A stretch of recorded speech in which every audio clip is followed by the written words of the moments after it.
여러분, 이 세상에 사시면서 무엇이 여러분의 생활 가운데 가장 중요하다고 생각합니까?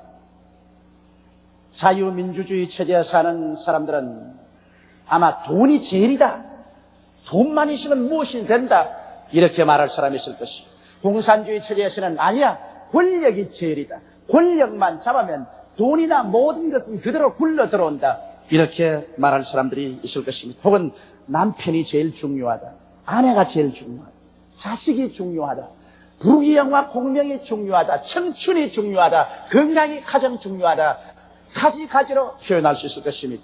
그러나 성경은 이 세상에 인간이 존재하는 이상 인간에게 가장 중요한 것이 사랑이라고 말씀을 하고 있습니다.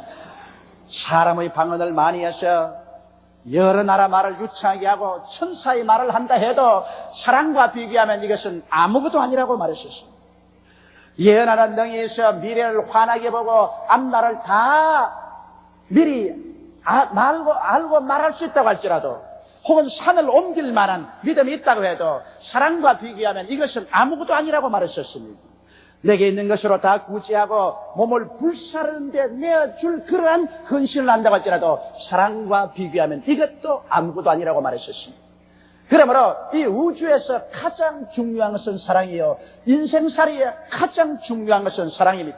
고대광실 높은 집에서 호의호식하면서 잘 산다고 할지라도 사랑이 없으면 그것은 모래를 뒤집고 사는 것과 한 가지입니다. 저는 30년의 목회 생활을 통해서 잘 사는 부자도 많이 보았고 권력자도 많이 보았었습니다. 그러나 사랑이 없는 사람들 속에는 그것이 삭막한 황야에 불과하다는 것을 나는 거듭거듭 보았습니다. 삼간초옥에 살면서 풋나무를 묻고 살아도 사랑이 있으면 그것이 천국이 이루어질 수 있는 것입니다. 이러므로 그 무엇보다도 우리들에게 가장 중요한 것은 사랑이라는 것을 깨달아야 되는 것입니다. 사랑 없는 삶은 그 자체가 이미 죽은 것입니다.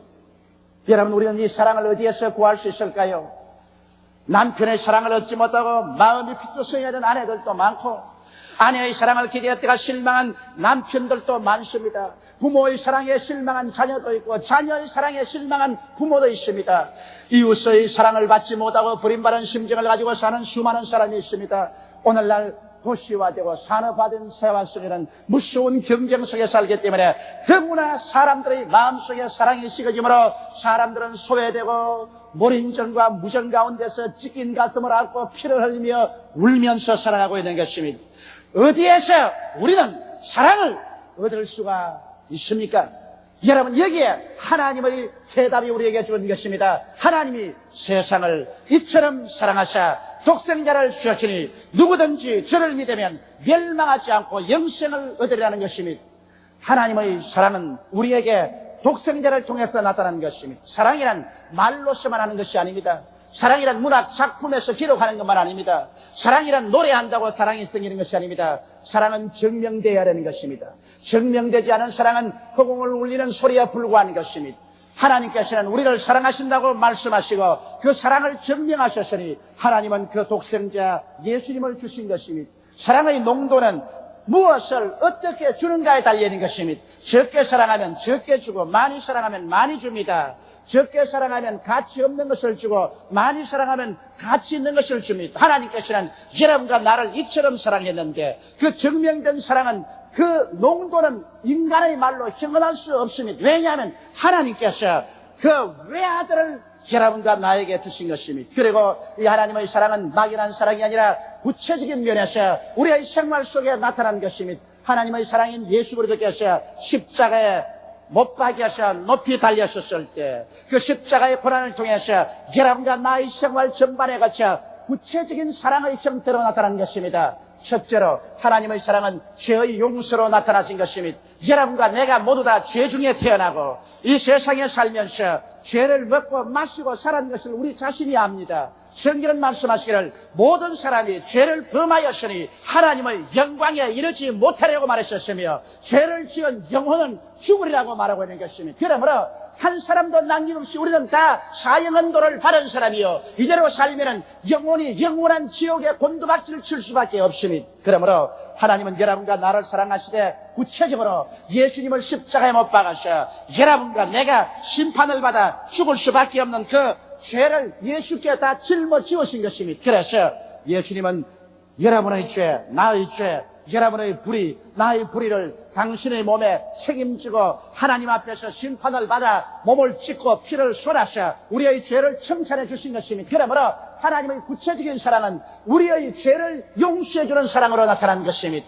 둘째로 하나님의 구체적인 사랑은 여러분과 나에게 능력을 주심으로 나타난 것입니다. 우리는 우리 스스로가 무능함을 알고 있습니다. 우리는 기도할 줄 모릅니다. 전도할 줄 모릅니다. 우리는 하나님의 말씀을 그대로 믿고 살아갈 수 있는 힘도 없습니다. 우리는 거룩하게 살 힘이 없습니다. 하나님은 여러분과 내가 무능하고 능력이 없는 것을 압니다. 그러므로 하나님께서는 예수를 십자가에 못 박아 하나님과 우리와 원수된 담을 흘려버리고 그를 통해서 우리에게 성령을 주는 사랑을 베풀어 주신 것입니다. 하나님의 사랑은 여러분과 나에게 하나님의 성령을 베풀어 주셨습니다. 성경은 말씀하기를 내가 너희를 고아와 같이 버려놓지 않고 너희에게로 오리라고 말씀하시며 성령도 우리 연약함을 도우신다고 말씀하시며 성령이 너희에게 마시면 너희가 권능을 얻겠다고 말씀하신 것입니다. 하나님의 사랑은 남녀, 노유, 빈부, 귀천할 것 없이 하나님을 믿고 나오는 사람에게 성령을 주셔서 능력 있는 삶을 살도록 사랑을 베풀어 주신 것입니다. 셋째로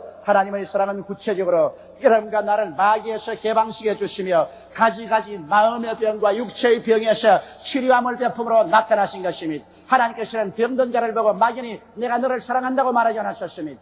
예수님을 통해서 하나님은 병든 자를 고쳤었습니다. 귀신을 내어 쫓았습니다. 최후에는 예수께서 우리 연약한 것을 친히 담당하시고 병을 짊어지시고 십자가에 올라가셨습니다. 성경은 밝히 말씀하기를 저가 채찍에 맞음으로 너희가 병 고침을 받았다고 말씀한 것입니다. 이러므로 주님의 사랑은 여러분과 나를 치료하는 행동으로 적극적으로 나타나신 것입니다.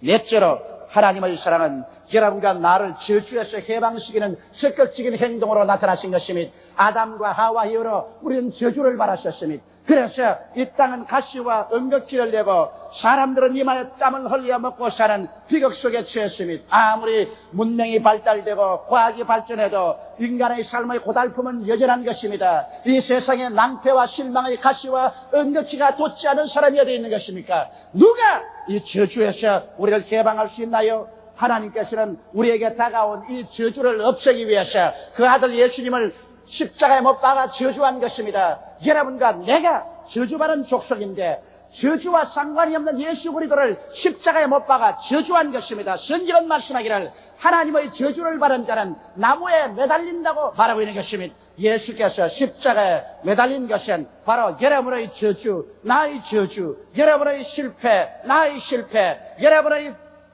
파멸, 나의 파멸을 대신 짊어지고 십자가에서 저주받은 것입니다. 그러므로 하나님은 그리스도를 통해서 여러분과 나에게 아브라함의 축복을 베푸는 사랑으로 나타난 것입니다. 이것은 구체적인 사랑인 것입니다. 그리고 다섯째로 하나님께서는 예수를 통하여 우리를 위해서 대신 죽게 만들었습니다. 인간에게 다가온 가장 처절한 절망은 죽음입니다. 무엇 두렵다고 해도 죽음보다 두려운 것이 없습니다. 죽음은 우리의 아버지를, 우리의 어머니를, 남편을, 아내를, 자식을, 이웃을, 친구를 빼앗아갑니다. 죽음보다 더 무서운 파멸이 어디 있습니까? 하나님께서는 그러므로 그 아들 예수님을 십자가에 못 박아 여러분과 날 대신 죽게 하셔 무덤에 들어갔다가 사흘 만에 부활하심으로 죽음을 불태우고 죽음을 죽여버리고 승리하게 일어나게 하셨어. 그 안에서 여러분과 내가 죽음을 극복할 수 있는 그 위대한 힘을 주시기 위해서 적극적인 구체적인 사랑을 베풀어 주신 것입니다. 사람들은 말합니다. 하나님이 나를 사랑한다고. 하나님이 어떻게 사랑했습니까? 하나님의 사랑은 구체적인 주심으로서 나타나야만 되는 것입니다. 그렇기 때문에 여러분 우리가 하나님을 믿을 수가 있는 것입니다. 믿음이라는 것은 사랑으로 말미암아 생기라는 것입니다. 사랑하지 않는데 절대로 믿어지지 않습니다. 남편이 나를 사랑 안 해주는데 내가 어떻게 남편을 믿어요? 아내가 나를 사랑 안 하는데 내가 그 아내를 어떻게 믿어요? 부모가 자식을 사랑 안 해주는데 자식이 어떻게 부모를 믿어요?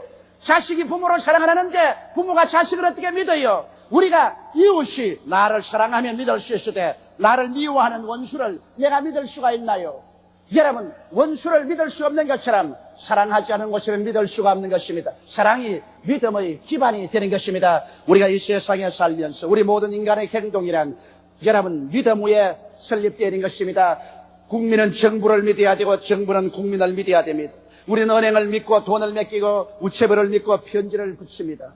우리는 의사를 믿고 몸을 맡깁니다. 이와 같이 이 세상의 모든 삶은 믿음으로 말미암아 살아가는데 우리가 오늘 과연 믿을 수가 있나요? 수없이 많은 사람의 믿음에 배반당하고 사기당하고 속고 그래서 찢긴 가슴 속에 마음속에 불안과 염려, 초조와 불신이 꽉 들어차 있습니다. 이것은 사랑이 없기 때문에 그런 것입니다. 사랑이 기반이 되면 무엇인지 믿을 수가 있는 것입니다. 다른 모든 것은 다 믿을 수 없어도 사랑은 믿을 수가 있는 것입니다. 그렇기 때문에 우리는 하나님은 믿을 수가 있습니다. 왜? 하나님께서 여러분과 나를 사랑해 주셨기 때문인 것입니다. 하나님의 사랑은 말로서 글로서만 된 사랑이 아닙니다. 하나님의 사랑은 증명된 사랑인 것입니다. 하나님의 사랑은 그 대가를 지불한 사랑인 것입니다. 하나님의 사랑은 구체적으로 여러분과 나의 생활 속에 나타난 사랑이기 때문에 우리는 하나님의 사랑만은 믿을 수가 있는 것입니다. 하나님의 사랑을 깨달으면 우리의 가슴 속에 믿음이 넘쳐나게 되는 것입니다. 무엇을 믿을 수 있나요? 우리는 죄사함을 받을 것을 믿을 수가 있는 것입니다. 내가 죄를 짓고 불의하고 추악하며 버림을 받아야 마땅한 인생이라도 내가 예수 앞에 나오면 예수를 통해서 내 죄를 갚기 위해서 몸짓고 피 흘려주신 그 하나님의 사랑을 믿을 수가 있습니다. 나의 감정을 믿을 수는 없습니다. 하나님의 사랑을 믿을 수가 있습니다. 며칠 전에 미국 캘리포니아의 배우 한 사람이 내게 장거리 전화를 걸어왔습니다.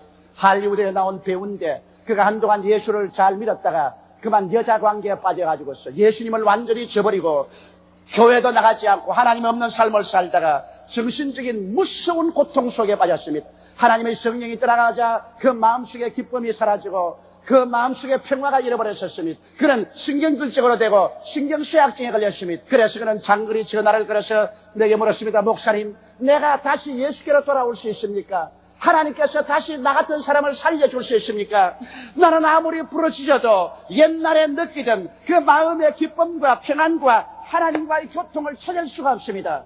그래서 내가 전화를 통해서 말했습니다. 여보시오, 하나님의 사랑은 당신의 마음의 감정을 따라서 사랑을 받았다가 안 받았다가 할 수 있는 것이 아닙니다. 하나님은 당신을 사랑하셔서 그 아들 예수님을 보내셔서 당신 죄를 대신해서 십자가에서 그 아들 몸을 찢고 그 아들 피를 쏟아서 당신 죄를 청산해서 당신은 다른 것 다 믿을 수 없어도 하나님의 사랑을 믿어야 하오. 당신의 감각을 믿을 수가 없어요. 당신의 감정도 믿을 수 없습니다. 왜? 당신은 일단 타락했기 때문에 당신의 마음이 화인 맞아서 그 부드러운 양심이 다 짓밟혀버리고 말았어. 이제는 마음의 감정을 통해서 하나님을 믿을 수는 없어. 하나님의 사랑을 믿으시오. 당신은 변해도 하나님의 사랑을 변치 않으니까 회개하고 하나님의 사랑을 믿고 예수를 다시 구주로 모시고 들어오면 여러분, 하나님께서는 당신을 모든 사람과 함께 사랑해 주시고 구원해 주신답니다. 저는 그런 전화를 하고 기도를 해 주었습니다. 여러분, 우리는 예수 그리스도 앞에 나와서 우리의 죄가 용서함 받을 것을 믿을 수 있습니다. 왜냐하면 그것은 하나님의 사랑이 용서로서 구체적으로 나타났기 때문에 사랑을 믿을 수가 있습니다.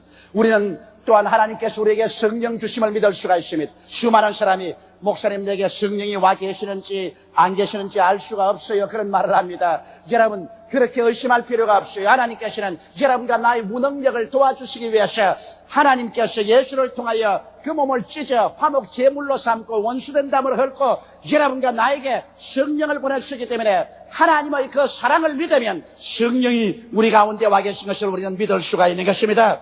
우리는 다른 것 다 의심해도 하나님의 사랑은 의심해져서는 안 돼요. 눈을 의심해도 좋아요. 귀를 의심해도 좋아요. 여러분의 생각을 의심해도 좋아요. 그러나 하나님의 사랑을 의심해서는 안 되는 것입니다. 하나님께서는 내가 너희를 고아와 같이 버려두지 않고 성령을 주시겠다고 약속했기 때문에 우리는 그 사랑을 믿고 성령이 우리 가운데 와 계신 것을 우리는 압니다. 그러므로 성령을 인정하고 환영하고 모셔드리고 의지하며 성령과 함께 살아갈 때 성령께서 우리에게 하나님의 지혜와 지식과 총명과 하나님의 능력을 주셔서 이 땅에서 승리자로 살도록 만들어 주시는 것입니다. 우리는 병고침을 믿을 수가 있습니다. 우리는 몸이 건강해지기 때문에 믿는 것이 아닙니다. 기분이 당장 나아지기 때문에 믿는 것이 아닙니다. 내가 아직 건강하지 못하고 아직 몸에 고통이 다가와 있을지라도 하나님의 우리를 치료하는 그 사랑을 믿습니다. 하나님은 우리를 치료하시기 위해서 그 아들이 덩어리에 채찍을 맞도록 하셨습니다. 로마 군인들이 예수님의 덩어리에 40에 하나 가는 매를 때렸었습니다. 그 덩어리가 터지고 살이 찢어지고 선지피가 흘렸었습니다. 그리고 성경은 말씀하기를 저가 채찍에 맞음으로 우리가 나음을 입었도다. 하나님께서 우리 연약함을 예수에게 친히 담당케 하시고 우리 병을 짊어지고 가게 하셨다고 말하셨습니다. 그러므로 우리는 하나님의 사랑을 믿습니다. 하나님의 사랑이 우리를 치료하고 계시기 때문에 우리는 다른 것 믿지 않고 하나님의 사랑을 믿고 줄기차게 하나님의 사랑이 우리에게 완전한 치료를 가져올 때까지 불태진의 기도로서 믿고서 나아갈 수가 있는 것입니다. 하나님의 사랑이 우리를 치료하는 것을 믿을 수가 있습니다. 우리가 저주에서 노예를 받고 낭패와 실망에서 벗어남 받고 성공과 아브라함의 축복으로 들어갈 것을 믿습니다. 그것은 내 환경이 그렇게 되기 때문에 믿는 것은 아닙니다. 하나님의 사랑을 믿습니다. 하나님께서 여러분과 내가 저주에서 해방하기를 그렇게 원하시고 그래서 우리를 사랑하셔서 우리의 저주 모두를 예수에게 책임지어서 예수님께서 십자가에 처참하게 발가벗고 저주받은 표적이 되어서 매달렸었으니 하나님의 그 사랑을 우리는 믿습니다. 하나님의 사랑은 예수 그리스도를 통해서 여러분의 저주를 제끼고 여러분이 성공적인 인생을 살게 하겠다고 그렇게 결심한 것입니다. 하나님의 사랑을 우리가 믿고 낙심하지 아니하고 밀고 나아가면 하나님의 그 사랑이 여러분과 나의 생활 속에 구체적으로 저주를 제하시고 여러분께서 모든 일에 하나님의 은총과 아브라함의 축복으로 남에게 도움을 베풀지언정 남의 집이 안 되는 삶을 살아갈 수가 있는 것입니다. 여러분은 또한 구체적으로 이제 죽음을 두려워할 필요가 없습니다. 사망이 우리에게 다가오는 것 마땅한 일입니다. 심장의 마지막 고동이 중지할 때가 옵니다. 눈의 모든 광채가 떠날 때가 옵니다. 손의 힘이 다 떠나갈 때가 오는 것입니다. 호흡이 끝날 때가 오는 것입니다. 그래도 우리는 두려워하지 않은 것은 하나님의 사랑을 믿기 때문인 것입니다. 하나님께서 예수를 통해서 우리를 대신해서 죽어서 죽음을 죽여버리기 때문에 우리는 바울사도처럼 담대하게 말할 수 있습니다. 사망아 너희 쏘는 것이 어디 있느냐? 사망아 너희 이기는 것이 어디 있느냐? 예수의 사랑을 믿을진데 우리는 사망의 캄캄하고 엄침한 골짜기를 지날지라도 하나님의 사랑을 붙잡고 있으면 그 무덤을 지나서 하나님은 눈물과 근심과 탄식과 이별하는 것이나 고가는 것이나 죽는 것이나 앓는 것이 없는 영원한 천국의 고장으로 옮겨주시는 것입니다. 그러므로 우리는 이 하나님의 사랑을 믿기 때문에 죽음이 다가와도 하나님 사랑을 붙잡고 믿기 때문에 두려워하지 않습니다. 왜냐하면 모든 것은 다 거짓되어도 순수한 사랑은 거짓될 수 없습니다. 위대한 대가를 지불하고 증명된 그 사랑이 거짓될 수가 없습니다. 그러므로 여러분과 내가 오늘날 내가 믿습니다라고 말하는 것은 하나님의 사랑을 믿는 것이지 이 세상 아무것도 다른 것을 믿는 것은 아닌 것입니다.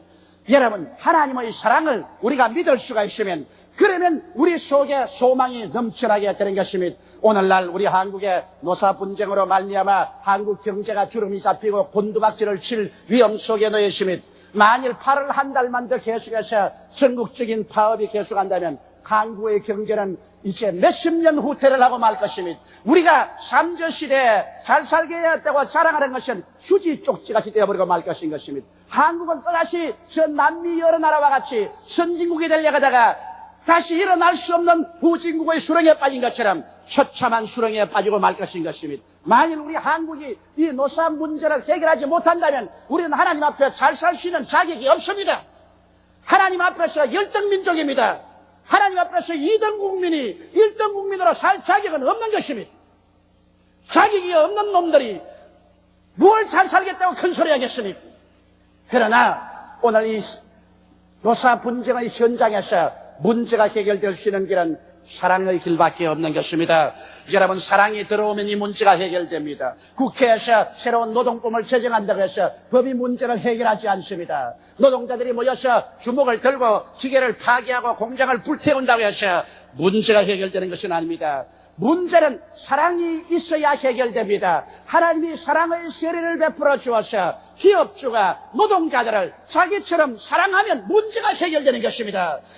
마음을 다하고 뜻을 다하고 정성을 다하고 목숨을 다하여 주 너희 하나님을 사랑하며 내 이웃을 내 몸같이 사랑하라고 주님께서 말씀했는데 내 몸처럼 노동자를 사랑한다면 그 사랑은 이심전심으로 노동자들의 가슴에 심금을 울리게 될 것입니다. 그리고 노동자들은 자기의 생계를 이어가는 직업 현장을 사랑해야 됩니다. 자기가 몸담고 살고 자기 가족들의 생계를 이어가는 그 작업 현장을 사랑하지 않고 그것을 짓밟아버리고 기계를 두드려 부순다면 결국 누구에 위해서 그런 일을 하는 것입니까? 자기의 자멸을 초래하는 것이 아니겠습니까? 이러므로 사랑이 없이는 문제가 해결되지 않습니다. 기업주는 노동자를 원수로 생각하지 말아야 되며 노동자도 기업주를 원수로 생각하지 말아야 되는 것입니다. 여러분, 기업가는 아무나 되지 않습니다. 돈이 있다고 해서 기업가가 되는 건 아닙니다. 기업을 하는 사람은 하나님이 은사를 주어서 하나님이 세워주어야 기업하는 것입니다. 아무나 노동자를 기업의 자리에 앉혀놓는다고 해서 기업을 할 수 있는 것은 아닌 것입니다. 이러므로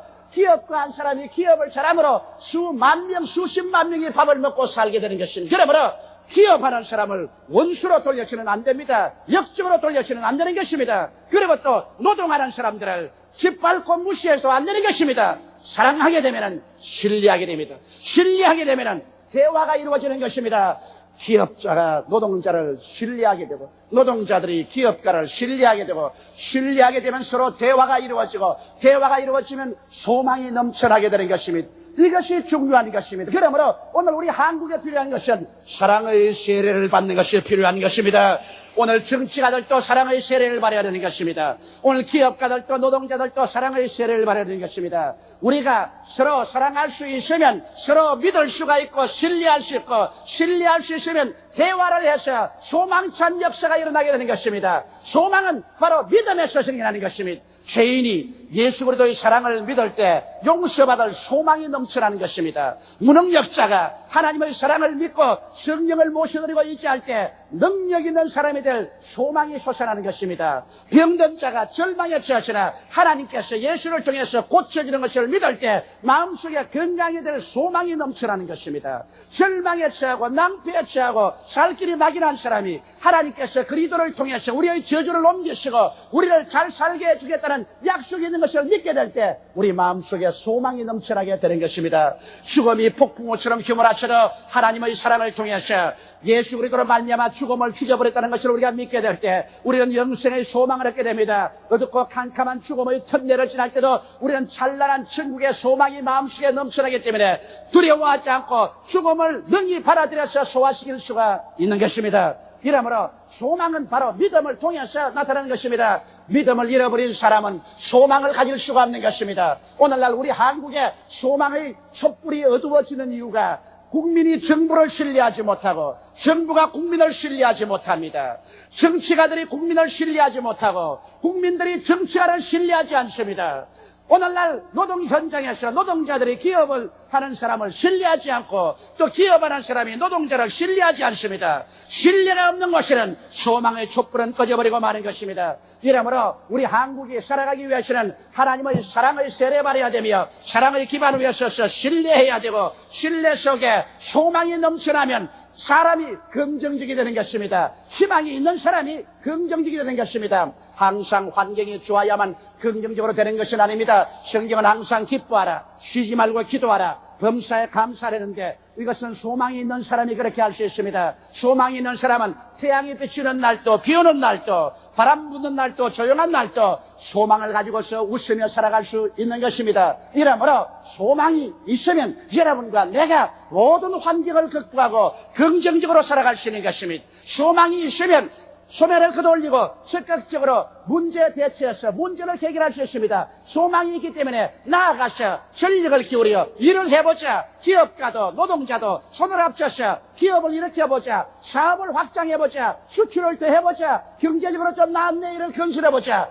소망이 있을 때 적극적으로 일할 수 있습니다. 소망이 있으면 창조가 있고 생산이 있습니다. 소망이 넘치기 때문에 새로운 것을 창조해냅니다. 음악을, 예술을, 기술을 창조해내는 것입니다. 그리고 더 나은 내일을 생산해낼 수 있는 것입니다. 그러므로 정신적인 자원 없이 물질적인 경제적인 부흥은 있을 수가 없습니다. 우리에게 가장 필요한 것은 돈보다도 다른 물질보다도 마음속에 가지고 있는 이 정신적인 자원인 것입니다. 마음이 황폐해진 개인이나 마음이 황폐해진 민족치고 흥할 수 있는 민족은 절대로 없는 것입니다. 오늘날 우리 한국이 기로에 선 것은 한국 민족의 가슴 속에 정신적인 자원을 상실하고 말았다는 것입니다. 사랑도 없고 신뢰도 없고 희망도 없습니다. 물에 끊어내가는 나무 덩어리처럼 세류에 흘려서 이리 몰리고 저리 몰릴 따름인 것입니다. 우리 조국과 민족이 이 기로에서 살아나갈 수 있는 길은 오늘날 전 민족이 십자가 밑으로 모여드는 길밖에 없는 것입니다.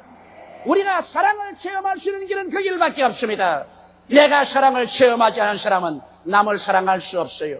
나는 과학자들이 실험한 거 보았었습니다. 원숭이가 태어나자마자 어머니 품에서 태어나서 금속으로 만든 원숭이 옷을 입힌 금속 곁에 키웠었습니다. 그는 차가운 금속만 느꼈죠. 어머니의 사랑을 느끼지 못했었습니다. 그 원숭이가 자라서 나중에 엄마가 되었는데 원숭이 새끼를 낳게 했는데 그 새끼를 키우지 않아요. 그런 사랑을 바라본 적이었기 때문에 사랑할 줄을 모릅니다. 그러므로 그 새끼가 아무리 따라와도 새끼를 발길로 차버리고 새끼에게 즙을 먹이지 않습니다. 사랑을 체험한 사람이야 사랑을 할 수 있는 것입니다. 우리 한국은 반말년 역사 동안에 수없이 짓밟히고 찢기는 가운데서 사랑을 잃어버리고 말한 것입니다. 오늘 우리에게 필요한 것은 이 황폐한 가슴에 사랑을 체험하는 것입니다. 어디에서 우리가 사랑을 체험할 수 있습니까? 예수 그리스도의 십자가 앞에 나와서 하나님의 사랑이 우리 마음속에 성령으로 부음받아서 내가 사랑을 체험하게 되면은 남을 사랑할 수 있는 힘을 얻을 수가 있는 것입니다. 정치가도 사랑을 체험해야 됩니다. 기업가도 사랑을 체험해야 되는 것입니다. 노동자들도 사랑을 체험해야 되는 것입니다. 그리고 아버지도 어머니도 남편도 아내도 부모도 자식도 사랑을 체험해야 되는 것입니다. 사랑 없는 삶을 사는 것은 여러분 삭막한 광야에서 사막을 지나가며 사는 것과 한 가지인 것입니다. 그러므로 우리 모두 다 그리스도의 십자가 밑에 나와서 죄를 회개하고 하나님의 사랑의 표상인 예수를 구주로 모시고 사랑을 체험하여 여러분의 인격에 변화가 다가오게 되시기를 주님의 이름으로 축원합니다. 사랑만이 여러분을 변화시킬 수 있습니다. 폭력은 일시적으로 굴복을 시킬 것 같지만 사람을 변화시키지 못합니다. 완력도 사람을 변화시키지 못합니다. 협박도 사람을 변화시키지 못합니다. 사람을 변화시키는 것은 사랑입니다. 그리스도의 사랑이 우리 마음을 녹이고 강권적으로 변화시키는 것입니다. 사랑이 들어오게 되면 믿을 수가 있습니다. 하나님을 믿을 수가 있습니다. 그리고 사람을 믿을 수가 있습니다.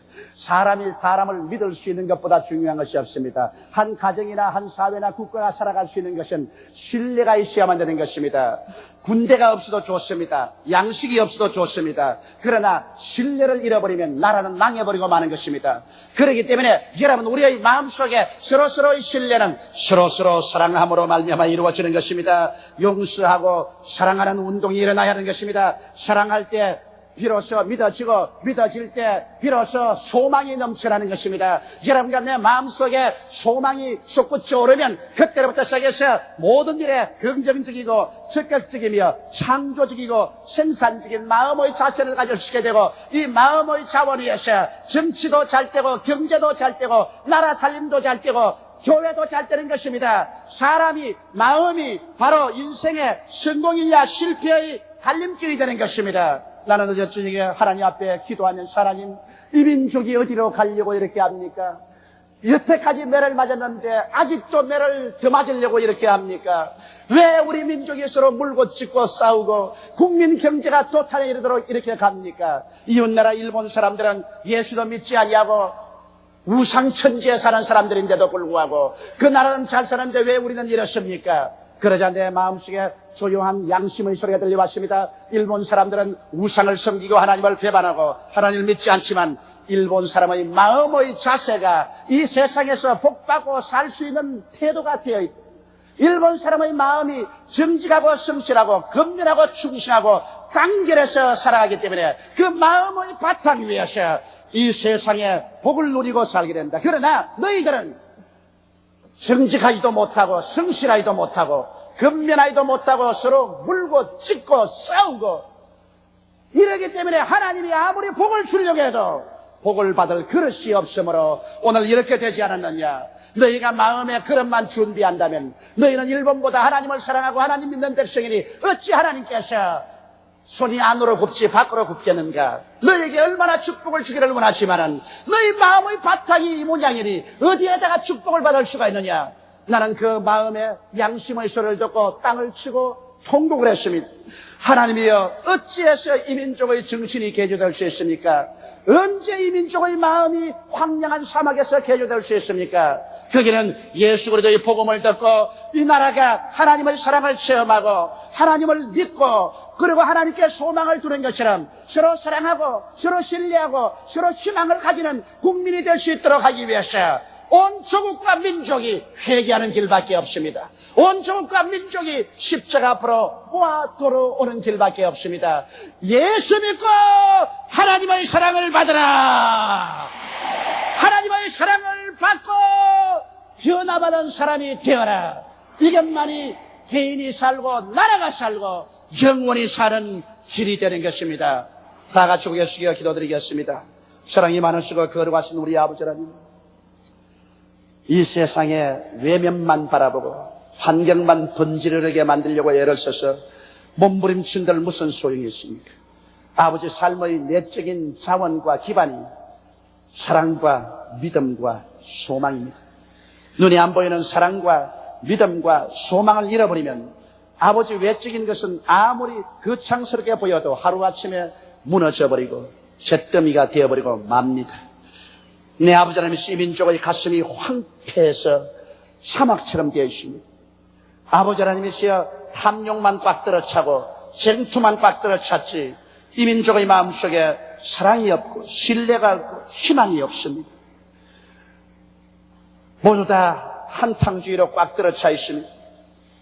글필하면 때려 부숩니다. 짓밟아버립니다. 자기의 삶의 토전조차 파헤쳐버립니다. 기둥뿌리조차 뽑아버립니다. 이러한 황폐해진 민족의 마음,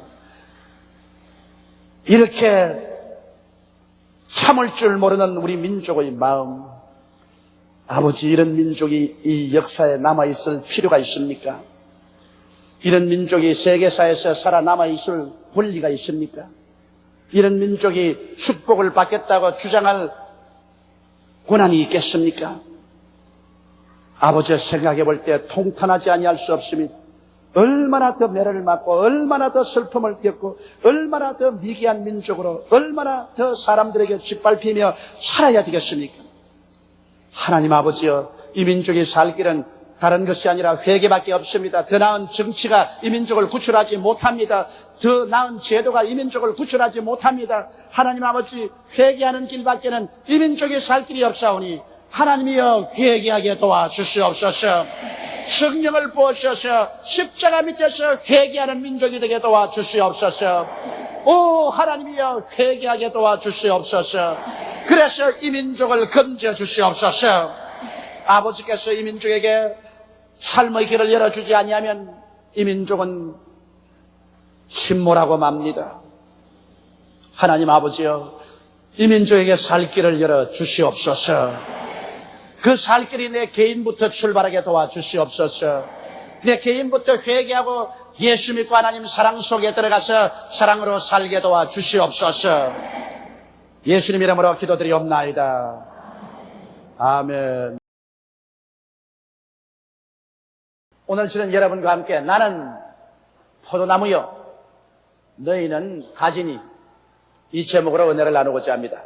금년에 한국에는 태풍과 계속된 호우로 말미암아 많은 농경지가 유실되고 침수되어 금년도 수확이 크게 저하될 것으로 생각하고 마음속에 우려하는 바가 적지 않습니다. 이것이 인간의 유한성을 또다시 한번 증명한 것입니다. 사람이 아무리 계획을 세워서 밭 갈고 논에 벼를 심고 인간이 피지땀을 흘리면서 일을 한다고 할지라도 하나님께서 은혜를 베풀어 주지 아니하면 인간의 노력 그것만으로는 아무것도 안 된다는 것을 우리에게 확실히 보여주고 있습니다. 농사란 이처럼 힘들고 어려운 사업입니다. 그런데 우리 하나님은 바로 이 농사를 짓는 농부라고 성경에 말씀을 하고 있습니다. 나는 포도나무요, 내 아버지는 농부라고 예수께서 말씀하신 것입니다. 여러분, 하나님이 농사 짓는 그 터전은 바로 여러분과 나 인간의 마음이요, 하나님께서는 예수 그리스도라는 종자 포도나무를 가지고 그곳에 여러분과 나를 가지로 접붙여서 하나님은 포도 농사를 지는 것입니다. 그런데 우리 하나님께서는 전능하신 농부인 것입니다. 그러므로 하나님이 지으시는 농사를 하나님께서 실패할 리가 만무한 것입니다. 거기에다가 예수님은 조금도 흠도 없고 점도 없는 완전한 포도나무인 것입니다. 그렇기 때문에 하나님이 예수 그리스도를 통해서 구원받은 성도들을 통한 인간 농사를 지을 때 하나님께서 실패할 일은 절대로 없는 것입니다. 문제는 여러분과 나 인간들이 예수 그리스도 안에 정말 있어서 그리스도의 진액을 받아 포도의 열매를 많이 맺을 수 있는가 없는가, 이것이 문제인 것입니다. 그러므로 오늘 이 시간에 문제는 하나님께도 있는 것이 아니요 우리 주 예수님께 있는 것도 아닌 것입니다. 문제는 여러분과 나 불완전한 인간에게 있는 것입니다. 그러면 어떻게 오늘 하나님께서 열매를 맺으시는지 그 사실을 우리가 알아봐야 되겠습니다. 첫째로 하나님께서는 예수님을 통하여 몇 가지 열매를 맺으시고 계신 것입니다. 하나님이 맺으시는 그 열매는 무엇일까요? 십자가 대속의 열매인 것입니다. 여러분, 우리 주 예수께서 여러분과 나를 대신해서 십자가에 올라가셔 몸 찢고 피를 흘리셔서 그 우대한 대가를 지불하셨는데 무엇을 값주고 사기 위해서 그렇게 하셨을까요? 여러분께서 백화점에 가셔서 돈을 지불하고 물건을 대가로 가지고 않은 일이 있습니까? 여러분이 회사에서나 공장에서 일하고 난 다음 그 대가로서 월급을 안 받을 수 있습니까? 이처럼 주님께서 그 형언할 수 없이 우대한 대가를 지불했는데 그 대가를 통해서 무슨 열매를 맺기를 원하시는 것입니까? 예수님은 여러분과 나의 죄사함의 열매를 맺기를 원하시는 것입니다. 우리는 다 죄 중에서 태어났고 죄 가운데서 자랐었습니다. 죄의 값은 사망입니다. 죄를 지은 영혼은 죽을 수밖에 없습니다. 우리 한 사람 한 사람은 자기의 선한 행위로 말미암아 하나님 앞에 설 수 있는 자격을 가진 사람은 천하에 아무도 없습니다. 우리는 모두 다 그대로 내버려 놓으면 멸망을 받아 지옥불에 탈 수밖에 없습니다. 그런데 예수께서 죄 없는 하나님의 아들로서 동정녀 마리아를 통하여 태어나시고 일생을 죄 없이 사시고 여러분과 나의 죄의 제물이 되기 위해서 십자가에 자원해서 올라가신 것입니다. 그러므로 여러분의 죄, 나의 죄, 여러분의 불의, 나의 불의를 대신 짊어지고 십자가에서 주님께서 그 생명을 퍼부어서 다 갚아주신 것입니다. 이러므로 오늘 죄를 짓고 불의하며 추악하고 버림을 받아야 마땅한 우리들이 예수 그리스도를 남녀 노유 빈부 귀천 할 것 없이 믿어서 용서를 받고 구원의 열매를 맺는 것, 이것이 하나님께서 바라는 십자가의 열매인 것입니다. 또 나아가서 우리 주님은 십자가에서 하나님의 은총을 우리에게 받도록 섭리하신 것입니다. 주께서 성령을 우리에게 부어주심으로 성령으로 말미암아 우리가 성결한 삶을 살도록 하나님께서 조치하신 것입니다. 사람이 죄악 가운데서 용서를 받았지만은 그 죄의 뿌리가 뽑히고 우리가 성결한 삶을 살지 않으면 안 됩니다. 거짓말하는 사람은 거짓말을 거쳐야 될 것이요, 방탕한 사람은 방탕을 거쳐야 될 것이요, 불의한 자식은 불의의 삶을 거쳐야 될 것이요, 남을 사기치는 사람은 사기치는 행동을 거쳐야 될 것입니다. 우리의 어느 심사 행동이 성결화 되어야 될 것입니다. 이는 성령께서 우리에게 오셔서 성결의 열매를 맺게 해주시고 여러분과 나에게 성령으로 충만하게 채워주셔서 우리의 기도가 능력이 있고 우리의 전도가 힘이 있으며 우리의 신앙생활에 하나님의 능력으로 살 수 있도록 만들어주는, 이것이 또한 십자가 대속의 열매인 것입니다. 또 나아가서 주님은 십자가의 열매로서 치료와 해방을 주십니다. 우리들이 마귀에게 묶여서 혹은 더러운 생각으로 꽉 들어차고 혹은 악한 마귀로 말미암아 분쟁을 가져오고 혹은 거짓말하는 마귀에 잡혀서 거짓말하고 여러 가지 악마의 노예가 된 우리들이 십자가 열매로 말미암아 마귀에서 노예란 말할 뿐 아니라 마음과 몸의 여러 가지 질병에서 고침을 받는 열매 맺기를 원하시는 것입니다. 성경에는 하나님께서 나는 너희 병을 치료하는 야훼라고 말씀하셨습니다. 하나님께서 만일 여러분과 내가 병할 길을 원했더라면 왜 예수님을 통해서 그 사역의 3분의 1을 병 고치는 데 보내도록 하셨습니까? 병 앓는 것이 하나님의 뜻이 아닌 것을 하나님께서는 분명하게 보여주셨습니다. 그는 예수께서 12제자나 70인의 제자에게 복음을 전가하고 내보낼 때 너희는 가서 회개하라, 천국에 가까웠다고는 반드시 귀신을 쫓아내고 병든 자를 고치라고 말한 것입니다. 이것은 하나님께서 철저하게 병을 미워하시기 때문인 것입니다. 예수님 부활하셔서 성천하시기 전에 최후의 명령을 내리실 때도 너희는 온 천하에 다니며 만민에게 복음을 전가하라고 말씀하시고 믿는 자들에게 이런 표적에 따르니 저희가 내 이름으로 귀신을 쫓아내며 새 방언을 말하며 뱀을 집하며 무슨 독을 마실지라도 해를 받지 아니하며 병든 자에게 손을 얹은 즉 나으리라고 말씀하시므로 철저하게 우리 교회를 통해서 성도를 통해서 주님은 병고침의 열매를 맺기를 원하시는 것입니다. 또 나아가서 주님은 저주에서 자유를 얻기를 원하십니다. 이것도 십자가 열매인 것입니다. 여러분, 아담과 하와 이후로 타락한 인간은 이 세상에 버림받았었습니다. 이 세상에서 저주받은 땅, 가시와 은격지가 나는 곳에 뒹굴며 살았었습니다. 낭패와 실망을 당하고 헐벗고 굶주리고 고통 가운데 살아왔었습니다.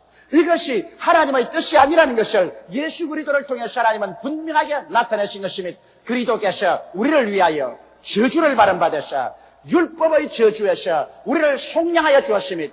이는 그리스도 예수 안에서 아브라함의 복이 우리에게 임하게 하기 위한 것입니다. 이러므로 오늘 예수 그리스도는 십자가의 열매를 통하여 여러분과 나에게 저주의 가시체에서 벗어나게 해주시고 무엇을 먹을까, 무엇을 입을까, 무엇을 마실까를 염려하지 아니하고 인생을 성공적으로 살 수 있도록 하는 이와 같은 열매를 맺기를 원하시고 계신 것입니다. 또한 주님은 십자가 열매로서 재림맞을 준비의 열매를 맺기를 원하십니다. 여러분과 내가 사는 이 땅은 영원히 존속하지 않습니다. 여러분과 나의 삶 자체도 행연과 나그네의 삶이요 전세집 인생을 사는 것입니다. 여러분과 내가 삶의 전세 기한이 끝나면 이 육신의 장막집도 떠나고 이 지구상을 떠나서 우리는 가야 하는 것입니다. 그러므로 주님께서는 여러분과 나를 위해서 영원한 천국을 예비해 놓으신 것입니다. 그리고 여러분과 나를 데리러 이 땅에 오시는 것입니다. 성경에는 주께서 호령과 천사장의 고함과 하나님의 나팔로 신이 하늘로 쫓아 강림하시리니 주 안에서 죽은 자들이 먼저 일어나고 살아남은 우리들이 변화되어 공중으로 올라가 주와 함께 영원히 살 것을 약속하고 있는 것입니다. 이러므로 우리 주님께서는 이 땅에 사는 우리들에게 이 그리스도의 재림을 맞이할 수 있는 준비를 시키는 이 열매를 십자가를 통해서 여러분이 맺기를 원하시게 된 것입니다. 또 주님은 성령을 통해서 인격 속에 도덕적인 열매 맺기를 원하시는 것입니다. 예수를 믿고 신앙을 얻고 종교를 가지고 난 다음에도 여러분 도덕적으로 파괴 행위를 하며 부패하고 썩은 행위를 한다면 이것이 무슨 영광이 되겠습니까? 우리 예수 믿는 사람이 세상에 살면서 빛이 되고 소금이 되어야 되는 것은 마땅한 일인 것입니다. 그러므로 하나님은 성령이 우리 가운데 오셔서 사랑과 희락과 화평과 오래 참음과 자비와 양성과 충성과 온유와 절제와 같은 인격 속에서 도덕적인 아름다운 열매를 맺기를 주님 원하시고 계신 것입니다. 또 나아가서 전도의 열매를 맺어야 됩니다. 모든 존재는 자기와 꽃 같은 후손을 남겨놓는 것입니다. 꽃은 씨앗을 남겨놓아서 자기와 같은 꽃을 피게 합니다. 모든 동물과 곤충들은 자기와 같은 후손을 남겨놓습니다. 이와 같이 우리 예수 믿는 사람은 구원을 받아 그리스도의 생명이 속에 들어와 있기 때문에 자기와 같은 구원을 받은 신앙의 후손들을 남겨놓아야 되는 것입니다. 그러므로 우리는 전도의 열매를 맺어야 되는 것입니다. 한평생 예수 믿으면서 성경책 들고 교회 왔다 갔다 하면서 아무에게 한 번도 전도하지 못하고 아무도 구원하지 못한다면 여러분 그 신앙은 살았다 하나 죽은 것과 마찬가지인 것입니다. 왜냐하면 살아있는 존재는 다 열매를 맺기 때문인 것입니다. 이러므로 하나님께서는 혹은 부모를 혹은 남편을 아내를 자식을 이웃을 친지를 주께로 인도하는 전도의 열매를 맺기를 하나님은 원하시고 계신 것입니다. 그 다음에는 예수 믿으면 우리는 봉사의 열매를 맺어야 되는 것입니다. 주를 믿는 사람들이 봉사의 열매를 맺지 않으면 안 됩니다. 성경에는 섬기는 봉사의 열매를 맺으라고 합니다. 오늘만 우리 남여선교회 임원들이 아침부터 와서 혹은 교통 정리를 하고 안내를 하고 헌금을 거두고 카운셀링을 하고 수많은 봉사의 열매를 맺고 있습니다. 혹은 가르치는 사람은 교회 학교에서 열심히 가르칩니다. 소장구역장 여러분은 어느 곳에 간지 구원이하는 일로서 성도들을 권면하고 권위하면서 그리스도 속에 굳세게 있도록 만들어줍니다. 구제하는 사람은 구제함으로 사람들을 도와주고 다스리는 사람들은 절도 있고 열심히 다스려서 질서를 가져오고 긍휼을 베푸는 사람들은 사람에게 긍휼을 베풀어서 힘을 얻게 만듭니다. 이와 같이 그리스도의 몸된 교회에서는 각자 하나님이 주시는 은혜대로 반드시 봉사의 열매를 맺어야 됩니다. 아무 봉사의 일도 하지 않고 나 혼자만 왔다 갔다 하면 된다고 생각하면 안 됩니다. 왜냐하면 주님께서는 여러분께서 봉사의 열매 맺기를 원하시고 하나님은 바로 그런 농사를 짓고 있습니다. 하나님은 예수 그리스도의 가지된 여러분을 통하여 농사를 짓고 있습니다. 그것은 십자가 대속의 열매의 농사를 지으며 성령의 열매의 농사를 지으며 전도의 열매, 봉사의 열매를 맺도록 하나님께서는 여러분을 통해서 열심히 일하고 있습니다. 이러므로 성경은 말씀하기를 열매 맺는 가지마다 더 맺게 하기 위해서 하나님이 깨끗게 하시거니와 열매 맺지 않은 가지는 하나님께서 잘라서 불에 던져버린다고 말한 것입니다. 이러므로 오늘 이 시간에 여러분과 나는 가슴에 손을 얹고 나는 과연 하나님 앞에서 이 열매들을 맺고 있는가, 이것을 깊이 생각해 보지 않으면 안 될 것입니다. 많은 사람들이 제게 와서 말합니다. 목사님, 나는 열매 맺는 생활을 하고 싶지만은 그 무언지 모르게 나는 힘이 없습니다. 그러므로 말미암아 열매를 맺을 수가 없습니다. 그런 말을 합니다. 여러분, 열매는 여러분과 내 힘으로 맺을 수 없습니다. 나무 가지를 보고 물어보십시오. 나무 가지여, 너 힘으로 열매 맺을 수 있냐고. 절대로 못 맺습니다. 가지는 나무에 붙어 있으면 나무에서 진액이 올라와서 자동적으로 잎 필 때 잎이고 꽃 필 때 꽃 피고 열매 맺을 때 열매 맺게 되는 것입니다. 이와 같이 가지가 나무에 붙어 있지 않으면 열매를 맺을 수 없음 같이 여러분과 나도 예수 안에 있어서 은혜의 진액을 받아야 열매를 맺을 수 있지, 예수 밖에서 아무 열매도 맺을 수가 없는 것입니다. 그러므로 예수님 안에서 은혜를 받아야 됩니다. 은혜 받지 않고 여러분과 내가 열매 맺을 수 있다고 생각하는 것은 중대한 오해인 것입니다. 오늘 많은 사람들이 그리스도에게 딱 붙어 있지를 못합니다. 예수 안에 있지 못합니다. 반쯤 붙어 있는 사람도 있고 3분의 1쯤 붙어 있는 사람도 있습니다. 예수에서 떨어져 있는 사람도 있는 것입니다. 그러므로 여러분과 내가 열매 맺기 위해서는 그리스도 안에 우리가 있어야 되는 것입니다. 성경은 말씀하기를 너희가 내 안에, 내가 너희 안에 있으면 그 사람은 열매를 많이 맺는다고 말씀하고 있는 것입니다. 그러면 우리는 어떻게 해서 열매를 맺을 수 있게 될까요? 어떻게 해서 예수님 안에 들어갈 수 있을까요?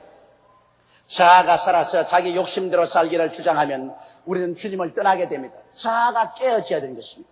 아담과 하와의 후손으로 태어난 우리들은 아집이 셉니다. 자기 중심으로 살려고 합니다. 무엇을 하더라도 욕심대로 살고 육신의 정욕, 안목의 정욕, 이 세상의 자랑대로 살려고 합니다. 그러나 우리가 예수를 믿고 예수 그리스도에게 접붙임을 바라면 이제 우리 마음대로 살지 않고 완전히 예수님께 우리 자신을 항복하고 예수님이 우리의 주여, 예수님이 우리의 임금이 되어야 되는 것입니다. 저는 많은 결혼 주례를 하고 있습니다. 결혼 주례할 때마다 옛날 제가 처음 목회할 때하고 지금하고 시대가 굉장히 바뀌어진 것을 볼 수 있습니다.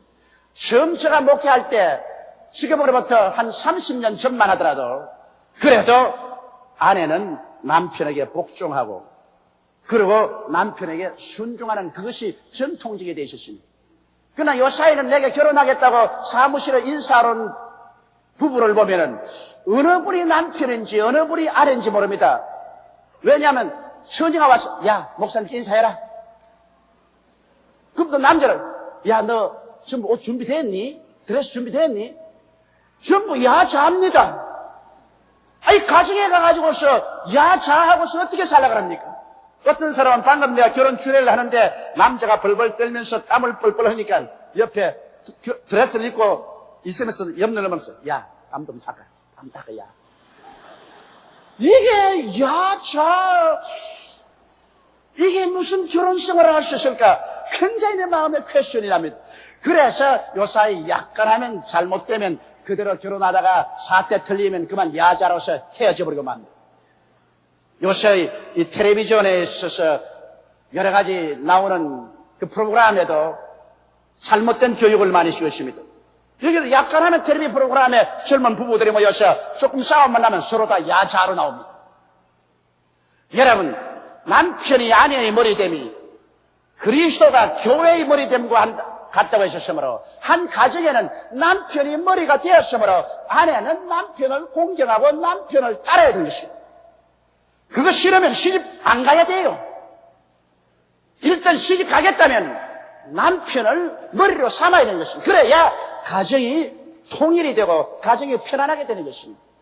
교회도 한 가지입니다, 여러분. 교회는 예수 그리스도 신부입니다. 우리의 신랑은 예수님인 것입니다. 일단 예수 믿었으면 예수님을 우리의 주인이요 우리의 왕으로 모시고 예수께 전적으로 우리 자신을 항복시켜야만 되는 것입니다. 그래야 우리가 예수님 품 안에서 살 수 있지. 예수님은 예수님이고 나는 나고 서로 따로 빙글빙글 돌면은 절대로 그리스도 안에 있을 수가 없습니다. 또한 우리는 주님 안에 있어 은혜를 받기 위해서는 순종해야 됩니다. 오늘 너무나 많은 사람들이 종교는 가지고 있을 순종의 생활을 안 합니다. 와서 자기 욕심대로 주님께 달라고 기도는 하지 자기 자신을 내가 맡겨서 주님 뜻대로 사는 순종의 생활을 하지 않습니다. 그렇기 때문에 신앙인인지 아닌지를 분별할 수가 없습니다. 예수 믿는 생활이란 하나님의 권위에 절대로 순종하는 것을 말합니다. 여러분, 순종이라고 말하면 하나님 시킨 그대로 순종해야지 하나님의 말씀에 내 생각을 보태어서 내 생각대로 순종해서는 안 됩니다. 아브라함은 하나님께 75세의 명령을 받았습니다. 내 고향 전토 애비집을 떠나 내가 내게 지시할 땅으로 가라고 했습니다. 아브라함은 순종을 했는데 자기의 생각을 붙여서 순종을 했습니다. 떠나라고 했는데도 불구하고 하란에 쓰던 재물 다 가지고 거기에 있는 종들 다 거느리고 자기 조카를 데리고서 그러고 순종합니다고 따라가는데 그 순종은 자기 생각을 덧붙인 순종이요. 이렇기 때문에 하나님께서 그를 받아들일 수가 없어 가나안의 기근이 다가오고 그런 애굽에 내려가서 수치와 곤욕을 당하게 된 것입니다. 사울 왕을 보십시오. 하나님께서 사무엘 선지자를 통해서 사울 왕에게 명령했습니다. 너는 가서 아말렉을 진멸하되 사람으로부터 짐승까지 하나도 남겨놓지 말라고 했습니다. 그래서 사울이 순종해서 나갔는데 자기의 생각을 붙였습니다. 아말렉을 쳐서 진멸할 때 왕을 사로잡고 거기에 있는 모든 짐승들을 다 살려 쏘셨습니다. 그렇기 때문에 왕이 전승에서 돌아올 때 하나님께서는 진노하셨습니다. 사무엘에게 말하기를 왜 사울이 내 말에 순종하지 않느냐. 그래서 사무엘이 밤새도록 기도하고 사울 왕을 만났었습니다. 왕이여 어찌하여 하나님의 명령에 순종하지 않았었습니까? 그런 말이기를 아니요 내가 하나님의 말씀을 순종하여 아말렉을 진멸하고 왔습니다. 그러면 이 아각은 무엇입니까? 왜 왕을 살려왔습니까? 당신 귀에 들리는 저 양과 염소의 울음소리는 무슨 의미입니까? 그러니까 그건 말입니까? 이것은 백성들이 하나님께 제사 드리기 위해서 살려놓자고 하기 때문에 그대로 가져왔습니다. 그러자 하나님의 종 사무엘은 진노했습니다. 그런 말이기를 왕이여 하나님의 말씀을 듣는 것이 수양의 기름으로 제사드림보다 낫고 하나님의 말씀을 거역하는 것은 우상의 절하고 사수를 행하는 것과 같습니다. 당신이 하나님의 명령을 저버렸으므로 하나님도 당신을 저버려 왕이 되지 않게 만들었습니다고 심판을 내린 것입니다. 이처럼 여러분 우리가 주님의 명령에 순종하면 주님 시키는 대로 따라해야지 주님의 명령에 자기 생각을 보태어서 순종하는 것은 진실한 순종이 아닌 것입니다. 그 다음엔 이제 주님을 전폭적으로 믿어야 주님 안에 있어서 은혜를 받을 수 있는 것입니다. 오늘 우리들이 믿습니다 해도 실제로 입술은 말하면서 마음에는 맡기지 않습니다. 여러분 믿음이라는 것은 우리 전체를 내가 맡기는 것입니다. 살든지 죽든지 흥하든지 망하든지 성하든지 쇠하든지 우리의 운명을 내가 던져서 맡겨버리는 이것이 믿음이죠. 맡기지 않은 건 믿음 아닙니다. 오늘 너무나 많은 사람들이 주여 나의 일생을 주님께 맡깁니다. 주여 믿습니다. 주여 우리 가족을 주님께 맡깁니다. 기도는 열심히 해놓고 난 다음 일어설 때는 이제는 도로 가져갑니다. 미안합니다. 내일 와서 또 새로 한번 맡겨보겠습니다. 그런 기도를 반복하고 있습니다. 일평생을 통해서 진실로 한 번도 전폭적으로 주님께 내가 맡기지 않습니다. 여러분 우리가 어릴 때 이런 체험을 안 지겠지요? 아버님이 저 툇마루 밖에 서서 야 뛰어내려라 내가 안아줄게 뛰어내려라 아버지 나 뛰어 정말 받아줘? 받아준다 뛰어라 하나 둘 아이 나 겁이 나서 못 뛸래 야 뛰어 아버지가 받아준다니까 그러면 다시 하나 둘 해서 탁 뛰면 아버지가 덥석 받아주는 것을 우리가 기억이 나는 것입니다. 여러분 그런데 그 아이가 뛰기 전에 무엇을 생각합니까? 아버지가 나를 받을 수 있는 힘이 있는가를 생각해보고 아버지가 나를 받아줄 만한 뜻이 있는가 생각해보고 아버지가 정말 나를 사랑하는가 생각해보고 난 다음에 이것이 다 통과될 때 그는 믿고서 내가 던지는 것입니다. 아무리 아버지가 받아줄게 하더라도 아버지가 갈비씨가 되어서 아무 힘이 없으면 뛰었자 아버지가 못 받아줄 것인데 누가 뛰겠습니까? 혹은 아버지가 받아줄 뜻이 없는데 뛰라 하면 자기 발만 부러지지 않겠습니까? 이와 같이 여러분, 우리 하나님께서 여러분과 날 보고 내 짐을 야훼께 맡겨버리라, 내 길을 야훼께 맡기면 제가 너를 지도하시라고 말씀할 때 우리 하나님을 한번 생각해 봐야 되는 것입니다. 하나님께서 우리를 과연 맡아줄 만한 실력이 있느냐? 무슨 질문을 하고 있습니까? 전지하시고 전능하시고 무소부지하신 하나님을 보고 실력이 있느냐 없느냐 그런 질문을 감히 할 수 있습니까?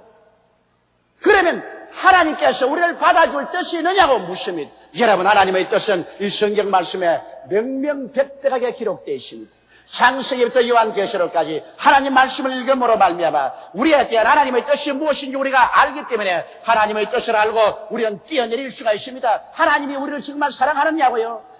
어떻게 그런 질문을 할 수 있습니까? 성경에는 그 친구를 위해서 목숨을 버리는 자는 이에서 또한 사랑이 없다고 했는데 우리 주님은 우리를 위해서 당신의 목숨을 버렸으므로 이것은 말로서 사랑이 아니라 증명된 사랑인 것입니다. 이러므로 우리들은 하나님 앞에 그 능력을 알고 하나님의 뜻을 알고 그 사랑을 알기 때문에 눈을 감고 우리 운명 전체를 내어 맡길 수가 있는 것입니다.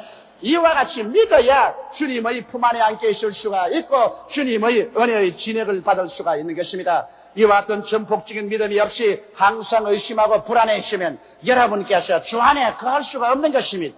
그리고 주님을 사랑해야 되는 것입니다.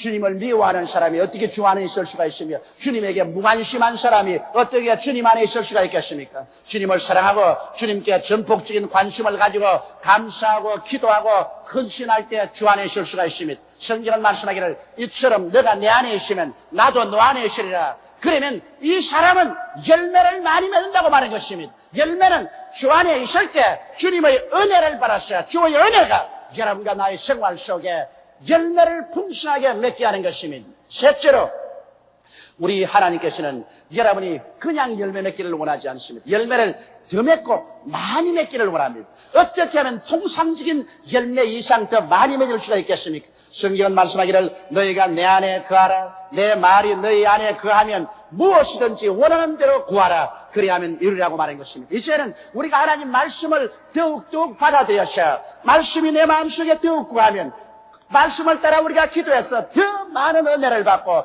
더 많은 열매를 맺을 수가 있는 것입니다.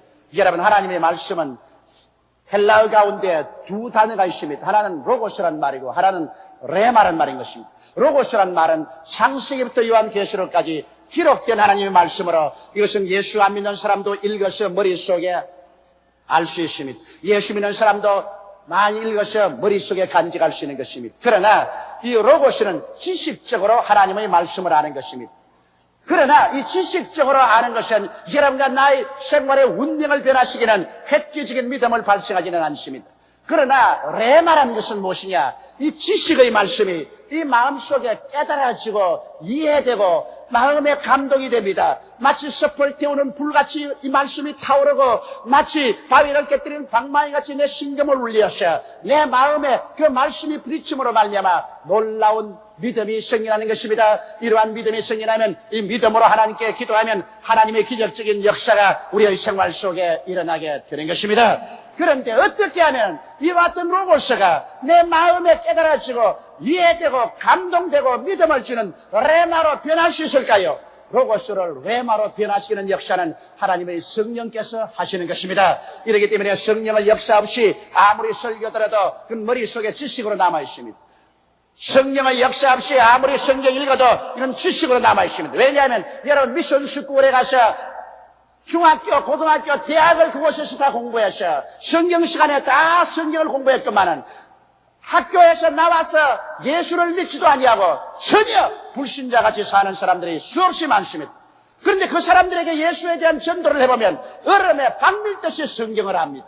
그러면서도 아는 것은 알지만은 믿음은 한 방울도 없습니다. 여러분, 로고스는 아는 것이고 레마는 믿음을 가져오는 것입니다. 그러므로 아무리 알아도 이것이 성령의 불로서 태워지지 아니하면 레마가 되지 않습니다. 쌀이 한 마리 있어도 쌀 그것으로 밥이 됩니까? 물을 붓고 불을 떼면 밥이 됩니다. 이와 같이 성령은 쌀과 같아서 여기에 성령의 물을 붓고 성령의 불을 떼면 여러분과 내가 먹을 수 있는 밥이 되는 것입니다. 이러기 때문에 성령 없는 예수 믿는 신자들은 그 생활 가운데 변화도 없고 기적도 없고 하나님 능력도 없고 응답도 없고 하나님께 증거할 것도 없는 것입니다.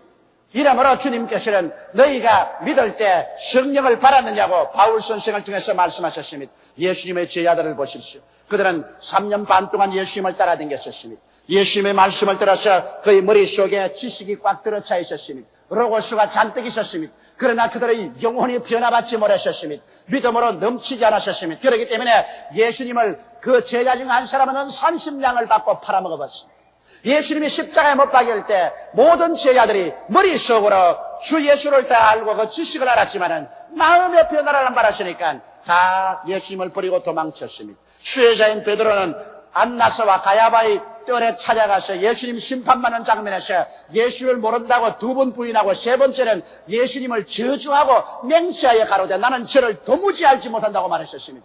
이런 수가 어디 있습니까?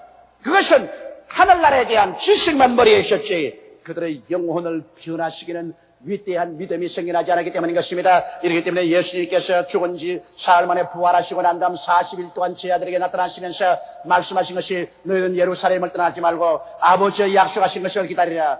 요한은 내게 물로 세례를 부어줬더냐 너희는 몇 날이 못되어 성령으로 세례를 받으리라. 성령이 너희에게 마시면 너희가 권능을 얻고 예루살렘과 온 유대와 사마리아와 땅끝까지 이르러 나의 증인이 되리라고 말씀하신 것입니다. 그래서 성령을 받자 바로 베드로는 일어나서 그 마음속에 감동적인 믿음으로 설교하며 하루에 3,000명이 회개하고 이튿날에는 문가에 난진병을 일으킴으로 5,000명을 회개시켰습니다. 예수님의 남은 제자들이 한 사람도 남김없이 그리스도의 복음을 위해서 목숨을 바쳐 순교한 것입니다. 그들의 신앙은 이제 머릿속에 있는 신앙이 아니라 마음속에 감동을 주는 뜨거운 믿음으로 변화된 것입니다. 성경은 말씀하시기를 믿음은 들음에서 나며 들음은 그리스도의 말씀으로 말미암다 했는데 여기 그리스도의 말씀은 헬라어로는 레이마인 것입니다. 로고스가 아닌 것입니다. 이러므로 여러분 오늘 성령님을 인정하고 환영하고 모셔드리며 기도해서 성령으로 충만하면 하나님의 말씀을 들을 때 이것이 머리에 남아있지 않고 가슴에 부딪혀봐서 믿음을 일으킵니다. 여러분이 성령으로 충만해서 하나님 성경을 공부하면 성경 말씀이 성령에서 뛰어나와서 여러분 마음에 불처럼 타오릅니다. 여러분의 심금을 울립니다. 여러분의 영혼에 믿음을 넣어주는 것입니다. 성령께서는 오늘날도 이 로고스의 말씀을 여러분의 개인의 생활 속에 살아있고 움직이는 레마로 변화시키기 위해서 역사하고 계신 것입니다. 그러므로 여러분 성령을 인정하시면 아멘 하십시다. 환영하시면 아멘 하십시다. 이지하시면 아멘 하십시다. 성령으로 충만함을 받으십시오. 성령 없는 신자는 가짜 신자가 되고 마는 것입니다. 그래서 하나님 성령이 충만해서 주의 말씀을 받아들이면 주의 말씀이 머릿속에 있지 않습니다. 이게 말씀한 대로 너희가 내 안에 거하고 내 말이 너희 안에 거하게 되는 것입니다. 하나님 말씀이 내 안에 이해되고 깨달아지고 감동으로 임하여서 믿음이 생겨나면 그 믿음으로 하나님께 구하면 하나님께서 오늘날 또 여러분과 나의 생활 속에 위대한 기적을 베풀어 주시는 것입니다. 그래서 은혜를 받아 열매를 맺고 더 맺고 이제는 많이 맺을 수가 있습니다. 어느 농부든지 농사가 풍작으로 잘 되면 자기 마음속에 큰 기쁨과 영광을 얻게 되는 것입니다. 이처럼 하나님은 여러분을 통하여 하나님의 농사가 잘 되면 아버지가 영광을 받았습니다. 모든 사람들이 칭찬함으로 예수 그리스도의 참된 제자가 될 수 있는 것입니다. 우리는 그러기 때문에 오늘 이 시간부터 열매 없는 나무가 되지 말고 열매 맺는 나무가지가 되어서 천상포도나무의 지상가지로서 많은 열매를 맺고 온 천하에 하나님의 영광을 나타내게 되시기를 주님의 이름으로 축원합니다. 다 같이 고개숙여 기도드리겠습니다. 전능하신 우리 하나님 아버지, 예수님 이름으로 우리 아버지께 감사하고 찬송합니다. 우리는 다 이 세상에 버림받았는데 우리 아버지의 도우심으로 예수님의 포도나무에 접붙임을 받아 잎히고 꽃피고 열매 맺는 천상 포도나무의 지상가지가 될 수 있음을 감사합니다. 우리 아버지 하나님이시여, 주 예수 이름으로 간구하오니 이제 우리들이 모두 다 예수 그리스도 안에 있게 도와주시옵소서.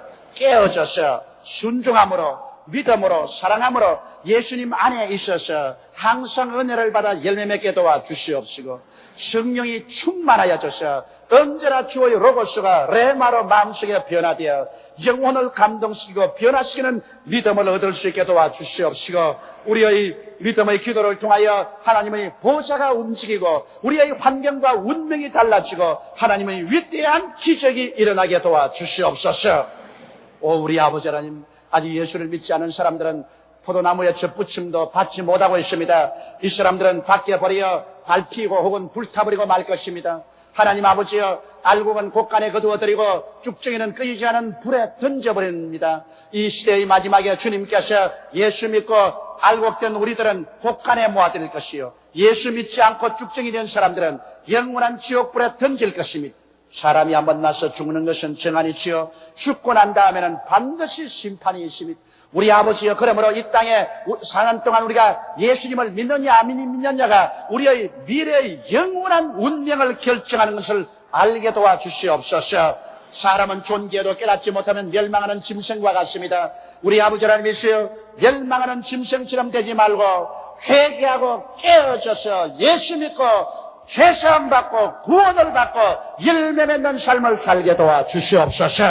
성령이여, 바람같이 불같이 생수같이 역사하여 주셔서 안 믿는 사람 있다가 타락한 사람이 와 있으면 완악한 마음이 오늘 깨어져서 예수를 믿고 구원을 받게 도와주옵소서. 우리 주 예수님 이름으로 기도드리옵나이다. 아멘. 저는 오늘 여러분과 함께 일을 행하시는 야훼 하나님이라는 제목으로 은혜를 나누겠습니다. 지금 우리 민족 앞에는 힘에 겨운 수많은 일들이 산적되어 있습니다.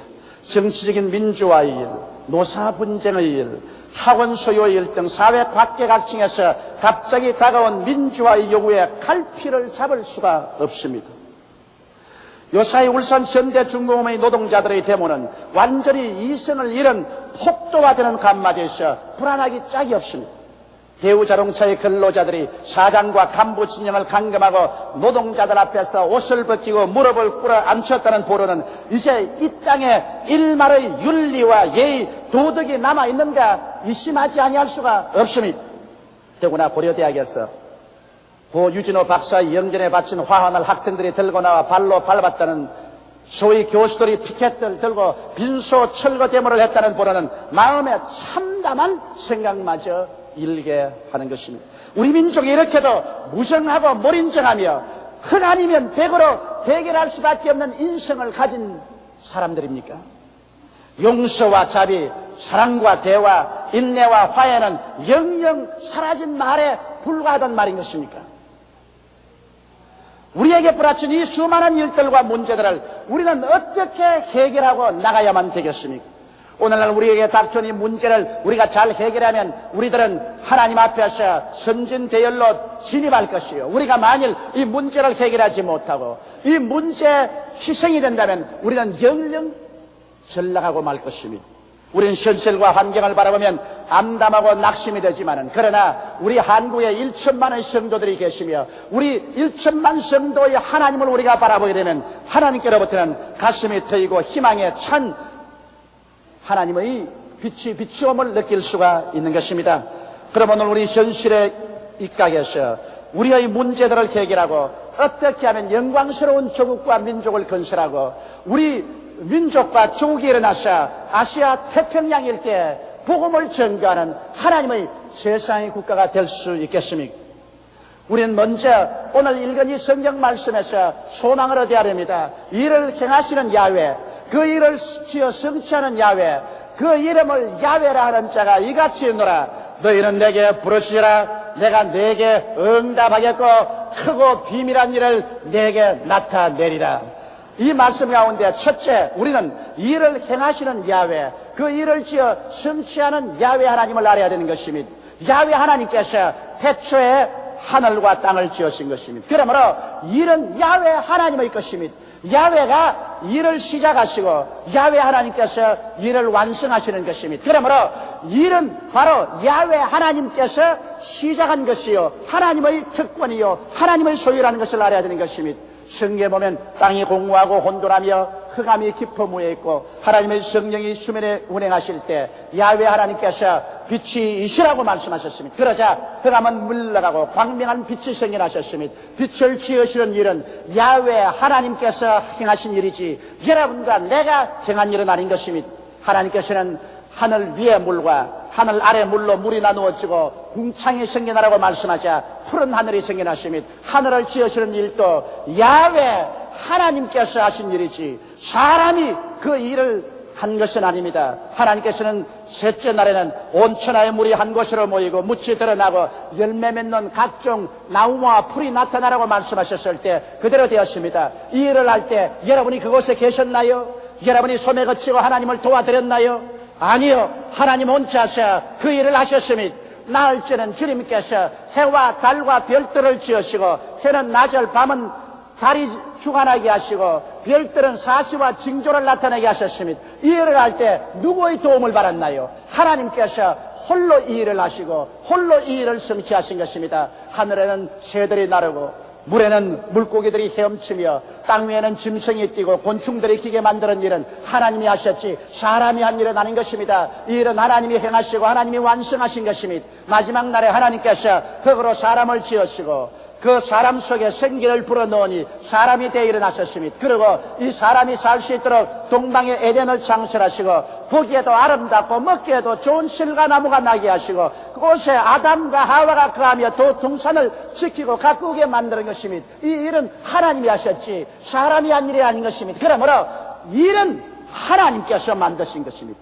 하나님께서 일을 행하시고 하나님께서 그 일을 성취하는 것입니다. 이러기 때문에 하나님 없이 인간이 자기 혼자서 무슨 일을 하려고 하면 반드시 실패하고 마는 것입니다. 아담과 하와가 마음에 교만이 들어와서 자기도 하나님처럼 되고 하나님이 하시는 일을 빼앗아서 자기가 해보겠다고 생각하고 마귀의 꾀임을 받아 하나님을 반역하고 나왔을 때 그가 하나님이 되었나요?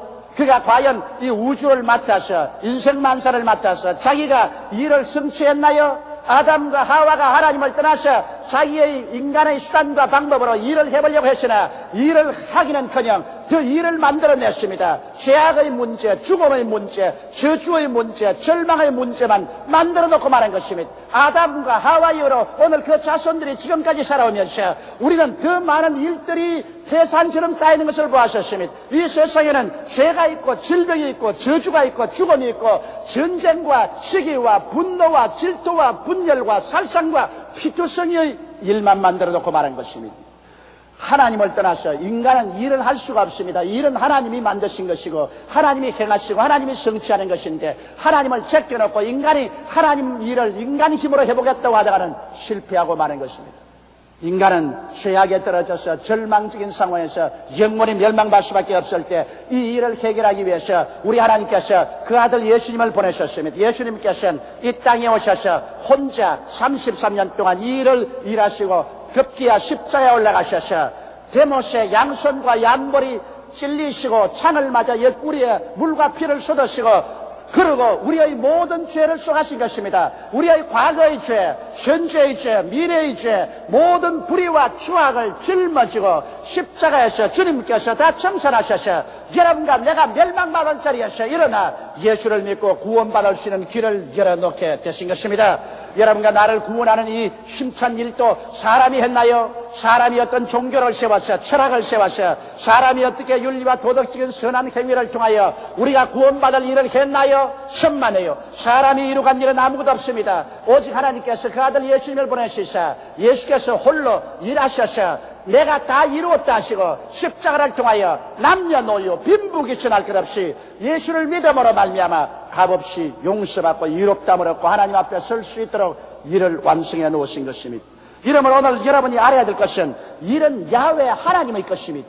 일을 행하시는 하나님이시요 그 일을 지어 성취하는 하나님인 것입니다. 여러분께서 매일같이 사는 비근한 생활 가운데 무엇을 먹을까, 무엇을 입을까, 무엇을 마실까, 어떻게 살까, 회사를 어떻게 경영할까, 사업을 어떻게 할까, 이 모든 일들은 야훼 하나님께서 시작한 일이요 하나님께서 책임질 일인 것입니다. 이것을 하나님 제껴놓고 여러분의 손에 잡고 여러분 스스로가 이런 문제를 하겠다고 할 때 여러분은 벽에 부딪히고 말 것인 것입니다. 그러나 이 일을 우리가 하나님께 맡기고 하나님과 함께 일하게 되면 하나님께서 그 놀라운 능력으로 역사하실 때 일은 쉽게 완성될 수 있는 것입니다. 이러므로 하나님 없이 인간은 일하려고 할 때 일의 노예가 되어버리고 맙니다. 하나님 없이 인간은 일을 처리할 수 없기 때문에 일에 짓눌리고 일에 짓밟히고 일에 끌려가고 일로 말미암아 상처투성이가 되고 말 것인 것입니다. 그러므로 오늘 이 시간에 우리 마음속에 깊이 깨달아 알려야 될 것은 우리는 이 세상에서 고아와 같이 내어 던짐을 받은 존재도 아니요 인간 혼자만 살게 만드는 것도 아니요 여러분과 내가 섬기고 모시고 받들어야 될 야훼 하나님이 계시고 바로 일은 야훼 하나님의 것이요 하나님의 특권이요 일을 행하시는 야훼 그 일을 지어 성취하는 야훼 하나님이 여러분과 나의 아버지가 되신다는 것을 마음속에 깨닫게 되시기를 예수님 이름으로 축원합니다. 둘째로 그러면 우리가 어떻게 할까요? 하나님께서는 뭐라고 말씀하니까 너희는 내게 부르짖으라.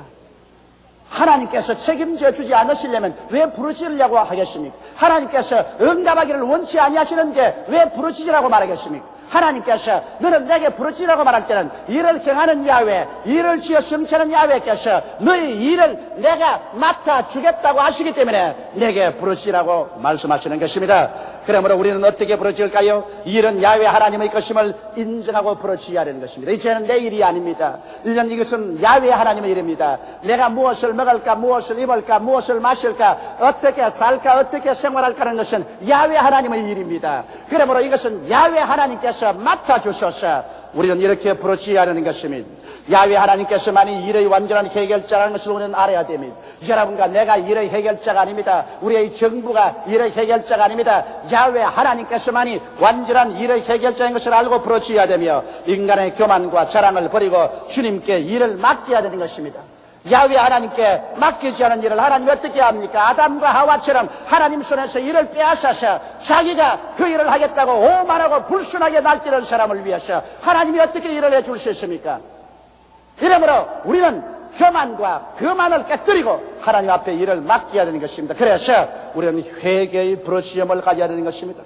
하나님 앞에 나와서 무릎 꿇고 하나님께 우리는 모두 다 회개의 부르짖음을 가져야 되는 것입니다. 오늘 회개하지 않고 문제가 해결되지 않습니다. 우리 한국에는 현재 자유와 민주화의 물결 속에 사람들이 정신이 없습니다. 이래서 정치 현장에서, 노동 현장에서, 학원에서, 사회 각계각층에서 전부 다 자유다, 민주화다고 말하고 합니다. 여러분, 자유와 민주화라는 것은 자기 마음대로 하는 것이 자유와 민주화가 아닌 것입니다. 자유와 민주화라는 것은 서로 대화와 화해를 통해서 타협해서 공동의 유익을 취하는 것이 자유와 민주화인 것입니다. 내 마음대로 하는 것이 자유와 민주화가 아닌 것입니다. 그러므로 자유와 민주화가 되기 위해서는 여러분 진실로 회개할 줄 알아야 되는 것입니다. 회개하지 아니한 사람은 절대로 자유와 민주화를 누릴 수가 없습니다. 회개란 무엇입니까? 나의 잘못을 반성하고 내 잘못을 회개하는 것이 있어야만 되는 것입니다. 여러분, 오늘날 세상에서 나만 옳고 너는 그러다고 한다면 이것은 독재지 자유와 민주화 아닌 것입니다.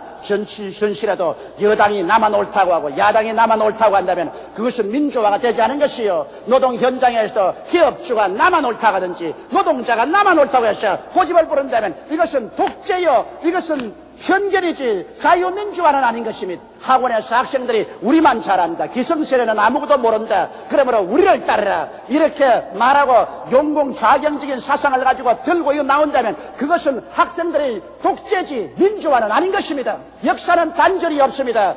역사는 계속되는 것입니다. 그러므로 젊은 세대는 역사가 흘러오면서 경험한 노인들의 말을 들어야 되고 노인들은 또 젊은 세대를 받들어 주어야 자유와 민주화가 되는 것입니다. 그러므로 자유와 민주화라는 것은 회개하지 않고는 이루어지지 않습니다. 나만 옳다고 하면은 누가 자유와 민주화가 되겠습니까? 사람이 대화를 하려면 너도 옳은 점도 있고 나쁜 점도 있고 나도 옳은 점도 있고 나쁜 점이 있다는 것을 인정하고, 그러므로 서로 상대에게 좋은 점이 있고 옳은 점이 있다는 것을 알고 대화해서 우리 나쁜 점은 없애고 좋은 점은 합쳐서 하나가 되어 나갈 때 이것이 자유와 민주화가 되는 것입니다. 오늘 우리 사회는 그러므로 회개가 필요한 것입니다. 회개하지 아니하고 전부 자기만 옳다는 것입니다. 정치가는 자기들만 옳다. 노동자는, 기업주는 자기들만 옳다. 학생들은 자기들만 옳다. 그러면 이것은 혼돈밖에 없는 것입니다. 파괴밖에 없는 것입니다. 이러므로 오늘날 이 시대는 회개해야 되는 것입니다. 그리고 하나님께 맡기는 간청의 부르심이 있어야 되는 것입니다. 저는 요사이 저희 마음이 하도 무거웠어요. 하나님이여, 이 나라 이 민족이 어떻게 되겠습니까? 어디로 가겠습니까? 정치는 어떻게 되며, 노사 문제는 어떻게 되며, 학원 문제는 어떻게 되겠습니까? 용공 자경 사상이 학생들을 통해서 들어와서 사회를 뒤흔들고 있습니다. 이럴 수가 있습니까? 나는 그래서 내 마음의 답답함이 머리끝까지 찼습니다. 이래서 하나님께 엎드려서 간절히 기도했었습니다. 잠을 이룰 수가 없었습니다. 그러자 하나님께서 제게 말씀하셨어요. 이 사람아, 왜 네 혼자 염려하느냐? 이러한 문제를 해결할 자가 누군지 아느냐? 정치 문제, 경제 문제, 학원 문제, 사회 문제를 해결할 자가 누군지 아느냐? 일을 행하시는 야훼, 그 일을 지어 성취하는 야훼께서 계시지 않은가? 너희가 왜 부르시지 않은가? 오늘 이 시점에 한국의 1천만 기독교인들이 왜 벙어리가 되어서 입을 다물고 있는가? 왜 짓지 못하는 개처럼 되어 있는가? 이때 일어나서 왜 기도하지 못하는가? 이때 일어나서 공산당은 안 돼! 민족 분열은 안 돼! 폭력은 안 돼! 왜 말 못하는가? 너희들은 무엇 때문에 이때에 있는가? 나는 하나님의 음성을 들었었습니다. 세계 최대의 교회를 가지고 50만 성도가 넘는 우리 교회가 이때 만일 잠잠하고 있으면 우리는 하나님께 꾸중을 듣고 하나님께 멸망의 심판을 받을지도 모릅니다. 그래서 저는 하나님께 기도했습니다. 하나님, 알았습니다. 우리 교회가 앞장서서 일어나서 대민족의 행진을 위해서 우리는 기도로 출발하겠습니다. 우리는 하나님 아버지여, 10월 3일 날 여의도 광장에 모여서 우리가 민족을 대신해서 우리는 회개하고 통회하고 자복하고 눈물을 흘리면서 하나님이여, 이 나라와 이 민족을 구원하여 주시옵소서. 영적으로 구원해 주시고, 공산당에서 구원하여 주시옵시고, 민족 동족 상전에서 구원하여 주시고, 이 민족에 하나님의 손길이 나타나게 해 주시옵소서. 우리는 여의도 대광장에 모여 하나님이여 기도하겠습니다. 그래서 저는 방회를 소집하고 이것을 결정해서 10월 3일 날 우리 100만 성도가 여의도에 모여서 조국과 민족을 공산당에서 건져내고 우리 민족의 대화합을 가져오며 복음을 전도하는 대기도회를 가지기로 결정을 내린 것입니다. 여러분과 내가 부르실 때 하나님은 응답하고 그리고 하나님께서 역사해 주는 것입니다. 우리가 기도하지 않은데 하나님께서 어떻게 역사해 주는 것입니까? 우리는 마음의 확신과 평안이 올 때까지 하나님께 엎드려 기도하는 우리들이 되어야 되는 것입니다. 여러분과 내가 마음에 무거운 짐이 눌려 있을 때, 염려와 불안과 초조와 공포 가운데 있을 때는 내가 아직 그 짐을 맡은 것입니다. 그러나 우리가 그 짐을 기도로서 하나님께 맡겨버리면 우리 마음속에 쉼이 옵니다. 예수께서 말씀하기를 수고하고 무거운 짐진 자들은 다 내게로 오라, 내가 너희를 쉬게 하라고 말씀한 것입니다. 하나님께 우리가 짐을 맡기면 그 결과로 여러분과 내 마음속에 넘치는 평안과 기쁨이 다가오게 되는 것입니다. 넘치는 마음의 쉼이 평안과 기쁨으로 마음속에 다가올 때까지 우리는 불태진의 기도를 해야 되는 것입니다. 사람들은 조금 기도하다가 맙니다. 그것은 기도가 아닌 것입니다. 마음의 확신과 평안이 올 때까지 간청하며 뜨거운 마음으로 부르짖어야 하는 것입니다. 누가복음 18장에 보면 예수께서 항상 기도하고 낙심하지 말아라고 하시면서 이런 말씀을 하셨습니다. 한 도시에 하나님을 두려워하지 않고 사람을 무시하는 재판관이 있는데 그곳에 불쌍한 과부가 억울한 일을 당해서 그 재판관에게 나가서 나에 대한 원한을 갚아주소서라고 말했습니다. 재판장은 그 여인을 보고 비웃었습니다. 내가 하나님도 두려워하지 않고 사람도 무시하는데 너희 과부가 아무 힘도 없는 자가 와서 무슨 잔소리냐. 그래서 그는 그들 때 보지 않으셨습니다. 그러나 이 과부는 매일같이 옵니다. 아침에 출근할 때 그 대문 밖에서 나의 원수에 대한 원한을 갚아주소서. 퇴근할 때 재판소 앞에서 나의 원수에 대한 원한을 갚아주소서. 하루도 지나고 이틀, 사흘, 일주일, 한 달, 그리고 두 달, 그리고 석 달, 비가 오나 눈이 오나 쉬지 않고 이 과부는 늘 와서 부르짖습니다. 그러자 나중에 재판관이 이제는 견딜 수가 없습니다. 꿈에도 그 과부가 자꾸 나타납니다. 괴로워 견딜 수가 없어서 그가 하는 말이, 내가 하나님을 무시하고 두려워하지 않냐고 사람도 무시하나 이 과부가 종종 와서 나를 괴롭힘으로 내가 그 원한을 풀어주겠다. 그리고 이 과부의 소청을 들어서 원한을 풀어주었다는 말씀을 하시고 주께서 말씀하기를 이 불의한 재판관의 말한 것을 들으라. 하물며 너희 전부께서 밤낮 부러지는 그 사랑하는 자들의 소원을 들어주지 않겠는가. 신속히 응답하여 주시라고 말씀하신 것입니다. 이러므로 여러분과 내 마음에 간절한 소원을 가졌으면 우리는 불태진의 기도를 하나님께 해서 우리 마음속에 평안이 다가올 때까지 부르짖어야 됩니다. 그러므로 오늘 이 시점이야말로 우리 조국과 민족이 누란의 위기에 처해 있고 역사적인 거대한 변천기에 놓였을 때 우리는 일어나서 예수 그리스도 이름으로 하나님께 부르짖어 하나님께서 성령을 비와 같이 우리 한국 땅에 부어주심으로 공산당과 악의 세력을 다 물리치고 민족이 그리스도 안에서 대단함하도록 기도하는 여러분 되시기를 주님의 이름으로 축원합니다. 셋째, 하나님께서 이렇게 하면 크고 비밀한 일을 우리에게 보여주겠다고 말씀하셨습니다. 인간의 지식이나 지혜가 미치지 못하는 새로운 해답은 바로 크고 비밀한 하나님의 방법인 것입니다. 우리 인간이 힘이 막다른 골목에 처해서 이제는 우리로서는 끝장이 났다. 우리는 할 수가 없다. 우리는 막다른 골목에 처했다고 할 때 그때 하나님은 크고 비밀한 일을 나타내 주신 것입니다. 하나님의 비밀이 우리에게 있는 이상 우리는 낙심할 필요가 없는 것입니다. 구약 성경에 보면 우리는 그 교훈을 배울 수 있습니다. 모세가 300만 이스라엘 백성을 거느리고 애굽에서 나와서 젖과 꿀이 흐르는 가나안 땅으로 오는 도중에 홍해수가에서 바다에 그들의 갈 길이 막혔습니다. 앞에는 창이란 홍해수. 얼마 있지 아니하여 바로가 대군대를 거느리고 이스라엘을 도로 잡으러 옵니다. 그래서 그들은 홍해수와 저 애굽의 군대 사이에 샌드위치가 되고 말한 것입니다. 갈 길이 없습니다. 인간의 수단과 방법은 끝이 났습니다. 다리도 없고 배도 없습니다. 싸울 용기와 무기도 없습니다. 이젠 절망밖에 없습니다. 그러자 이스라엘 백성들은 땅을 치고 통곡하고 울면서 모세야 애굽에 장지가 없어서 우리를 이곳에 끌어내어 죽게 하느냐. 차라리 애굽에서 노예 생활했으면 좋아할 뻔했다고 탄식했습니다. 그때 모세는 어떻게 했습니까? 그는 하나님께 부르짖게 됐습니다. 이를 행하시는 야훼여, 이를 성취하시는 야훼여, 이 백성을 이끌어가는 것은 하나님의 일이 아니십니까? 내가 어떻게 이를 해결합니까? 하나님께서 이 문제를 해결해 주소서. 모세의 부르짖음을 들으신 하나님께서는 크고 비밀한 일을 나타내셨습니다. 모세에게 명하여서 지팡이를 들고 바다 위에 손을 내밀어서 바다로 갈라지게 하라고 말하셨습니다. 모세가 손을 내밀어 바다에게 명하며 밤새도록 강풍이 불어와서 아침에는 바닷물이 싹 갈라지고 말랐었습니다. 그래서 이스라엘 백성들이 마른 땅 위로 걸어서 지나가고 그것을 따라오던 애굽 백성들이 강 가운데 왔을 때 바닷물이 덮여서 다 몰사하고 말한 것입니다. 하나님께서는 물 가운데 이스라엘이 건너갈 수 있는 비밀한 길을 열어주신 것입니다.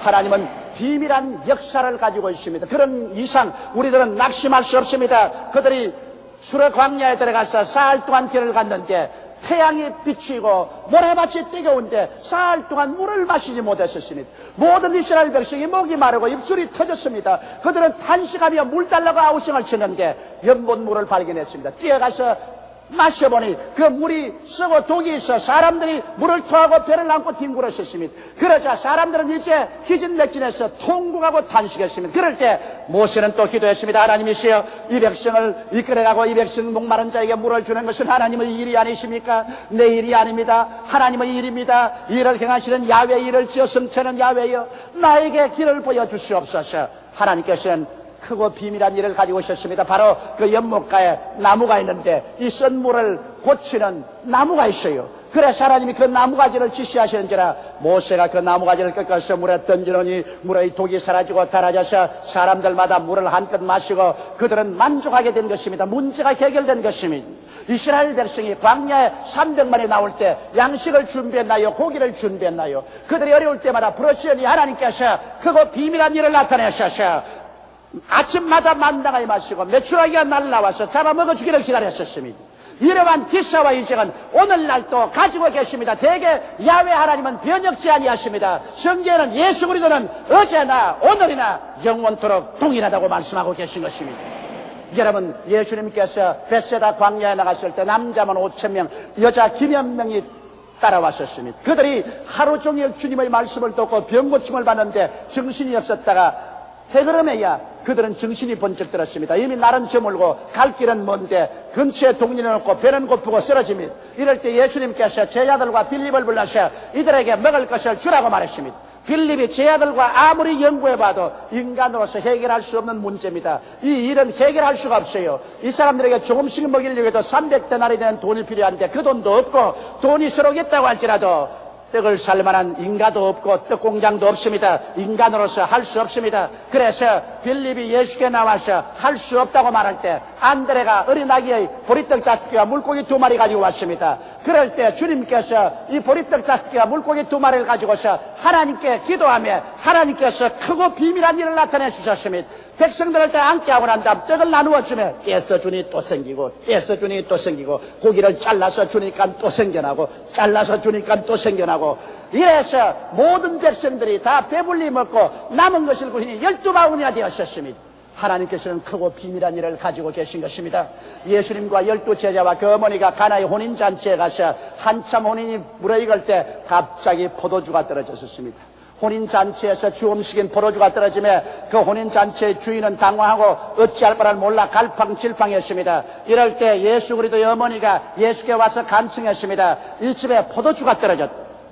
그럴 때 사람의 힘으로 해결할 수 없는 난감한 지경에 처했을 때 예수님께서는 크고 비밀한 일을 나타내 주었습니다. 그곳에 사람의 몸을 씻어 깨끗게 하는 결례통 6개가 있는지라 예수께서 종들에게 명하여 그 결례통에 물을 가득 채우게 하셨습니다.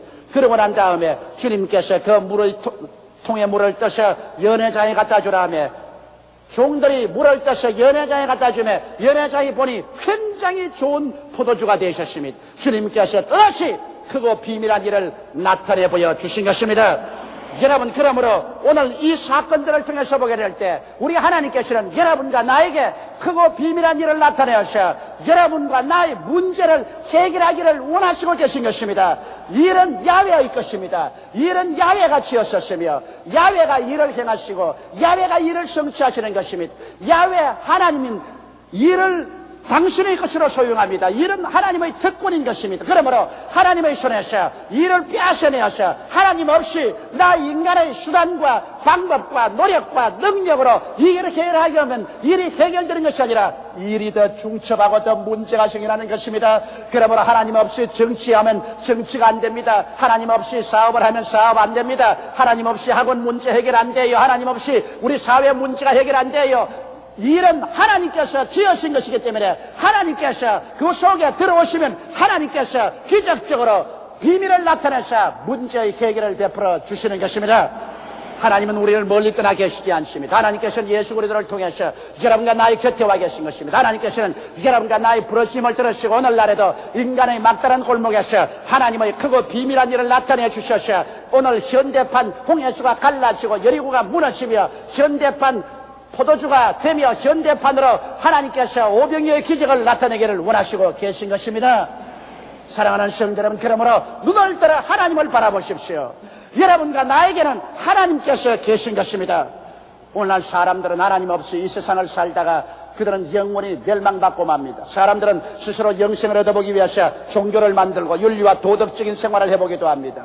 과학자들은 로켓을 만들어서 스스로 우주로 나가보려고 합니다. 그러나 이것은 다 안 됩니다. 인간의 힘으로 어떻게 우리가 구원을 받을 수 있습니까? 우리는 태어날 때부터 죄인으로 태어났고 이 세상에 살면서 머리털보다 많은 죄를 지은 우리가 어떻게 죄를 청천하고 하나님 앞에 설 수 있습니까? 성경은 말씀하시기를 모든 사람이 죄를 범하였으니 하나님의 영광에 이르지 못하리라. 죄를 지은 영혼은 죽으리라. 죄의 값은 사망이라고 말했는데 모두 다 사망의 심판을 받는 우리가 어떻게 하나님 앞에 설 수 있습니까? 인간의 수양이나 도덕이나 윤리나 종교나 과학으로서 하나님 앞에 설 수 없습니다.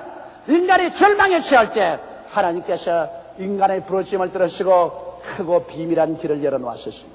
하나님의 크고 비밀한 것이 바로 우리 주 나사렛 예수 그리스도인 것입니다. 하나님이 세상을 이처럼 사랑하사 독생자를 주셨으니 누구든지 저를 믿으면 멸망하지 않고 영생을 얻으리라. 그 아들 예수가 오셔서 여러분의 죄, 나의 죄, 여러분의 불의, 나의 불의를 다 한꺼번에 걸머쥐고 죄 없는 자가 죄인을 대신해서 의로운 자가 불의한 자를 대신해서 십자가에 올라가서 우리 주님께서 피 흘려 죽으신 것입니다. 제가 찔리면 우리 허물을 인하며 제가 상하면 우리 죄악을 인함이라. 제가 징계를 받음으로 우리가 평화를 누리고 제가 채찍에 맞음으로 우리가 나음을 입었도다. 저는 다 우리는 어린 양같이 각기 제 길로 갔거늘 우리 무리의 죄악을 죄에게 담당시켰습니다. 이러므로 예수 그리스도는 하나님의 비밀인 것입니다. 하나님께서 여러분과 나에게 예수 그리스도를 통해서 남녀노소 빈부귀천할 것 없이 죄를 지었음에도 불구하고 못났음에도 불구하고 버림을 받아야 마땅함에도 불구하고 못난 그대로 빈손든 그대로 예수만 믿으면 죄사함을 받고 구원을 받도록 길을 열어놓으신 것입니다. 할렐루야. 그러므로 베드로는 말하기를 천하 인간에게 구원받을 만한 다른 이름을 주신 적이 없다고 말했습니다. 예수님만이 하나님께 나아가는 유일한 길입니다. 내가 곧 길이요 진리요 생명이니 나로 말미암지 않고는 아버지께로 올 자가 없다고 말했는데, 예수를 통해서 오늘 하나님께 나가면 죄사함을 받고 성령의 인치심을 받고 하나님의 자녀가 되고 생명책에 기록되고 영생을 얻고 눈물과 근심과 탄식과 이별하는 것이나 고가는 것이나 앓는 것이나 죽는 것이 없는 천국으로 들어갈 수 있게 되는 것입니다. 이것이 바로 하나님께서 여러분과 나에게 열어놓은 구원의 비밀의 길인 것입니다. 그러므로 오늘 이 구원의 비밀의 길을 받아들이는 사람은 위대한 구원을 체험할 수 있게 되는 것입니다. 태산 같은 난제의 일이 사이에 가슴이 답답하고 눈앞이 캄캄할 때 이 하나님의 약속의 말씀은 크나큰 위로와 힘과 용기를 주고 진실로 위대한 대답을 주는 것입니다. 성경은 오늘 또 여러분에게 외치고 있습니다. 나를 바라보라. 이를 행하시는 야훼, 그 일을 지어 성취하는 야훼, 그 이름을 야훼라고 하는 자가 이같이 이르노라. 너희는 내게 부르짖으라. 내가 내게 응답하겠고 크고 비밀한 일을 내게 나타내 보이리라. 할렐루야. 하나님은 크고 비밀한 일을 가지고 오늘 여러분을 찾아오고 있는 것입니다. 크고 비밀한 일을 여러분에게 나타내 주기를 원하시는 것입니다. 여러분의 문제는 해결됩니다. 여러분은 막다른 골목에서 확 트인 길을 발견할 수 있습니다. 하나님은 여러분을 도와주시기를 원하시는 것입니다. 오직 우리가 회개하고 무릎을 꿇어 야훼 하나님께 우리의 일을 맡기고 기도하십시다. 기적은 오늘 여러분과 나를 위해서 예비되어 있습니다. 하나님의 위대한 비밀이 오늘 이 시간에 나타나게 될 것입니다. 우리는 가슴을 열어 제끼십시다. 그리고 위대한 믿음과 기대를 가지고 오늘 야훼 하나님께로 나오십시다. 이 길이 우리의 사는 길이요, 우리 민족의 사는 길이요, 이 길이 세계가 살아갈 수 있는 길인 것입니다. 우리 다 같이 고개 숙여 기도드리겠습니다. 전지전능 무소부지하신 야훼 우리 하나님이시여, 오늘 이 시간 우리와 같이 계심을 감사합니다. 오늘 야훼 하나님께서 우리를 불러 모아주셔서 하나님 말씀을 듣고 하나님 말씀을 묵상하고 하나님 말씀을 깨달을 수 있게 해주심을 감사합니다. 거룩하신 하나님 아버지여, 우리 민족이 누라는 위기에 처해 있고 우리 역사적인 거대한 변혁을 통과할 때 사람의 힘으로 해결할 수 없는 수많은 난제에 부딪힐 때 야훼 하나님께서 문제의 해결자가 되어주심을 감사하옵나이다. 우리는 하나님께 겸비하게 깨어지고 낮아지고 회개하고 우리는 우리 개인을 위해서, 가정을 위해서, 우리 사업과 생활을 위해서, 조국과 민족을 위해서, 세계를 위해서 기도하는 우리들이 되게 도와주시옵소서. 부르시어 하나님의 손길이 나타나서 하나님의 크고 비밀한 일로 말미암아 문제가 해결되고 야훼 하나님의 영광이 온 천하에 가득하게 도와주시옵소서. 예수님 이름 받들어 기도드리옵나이다. 아멘.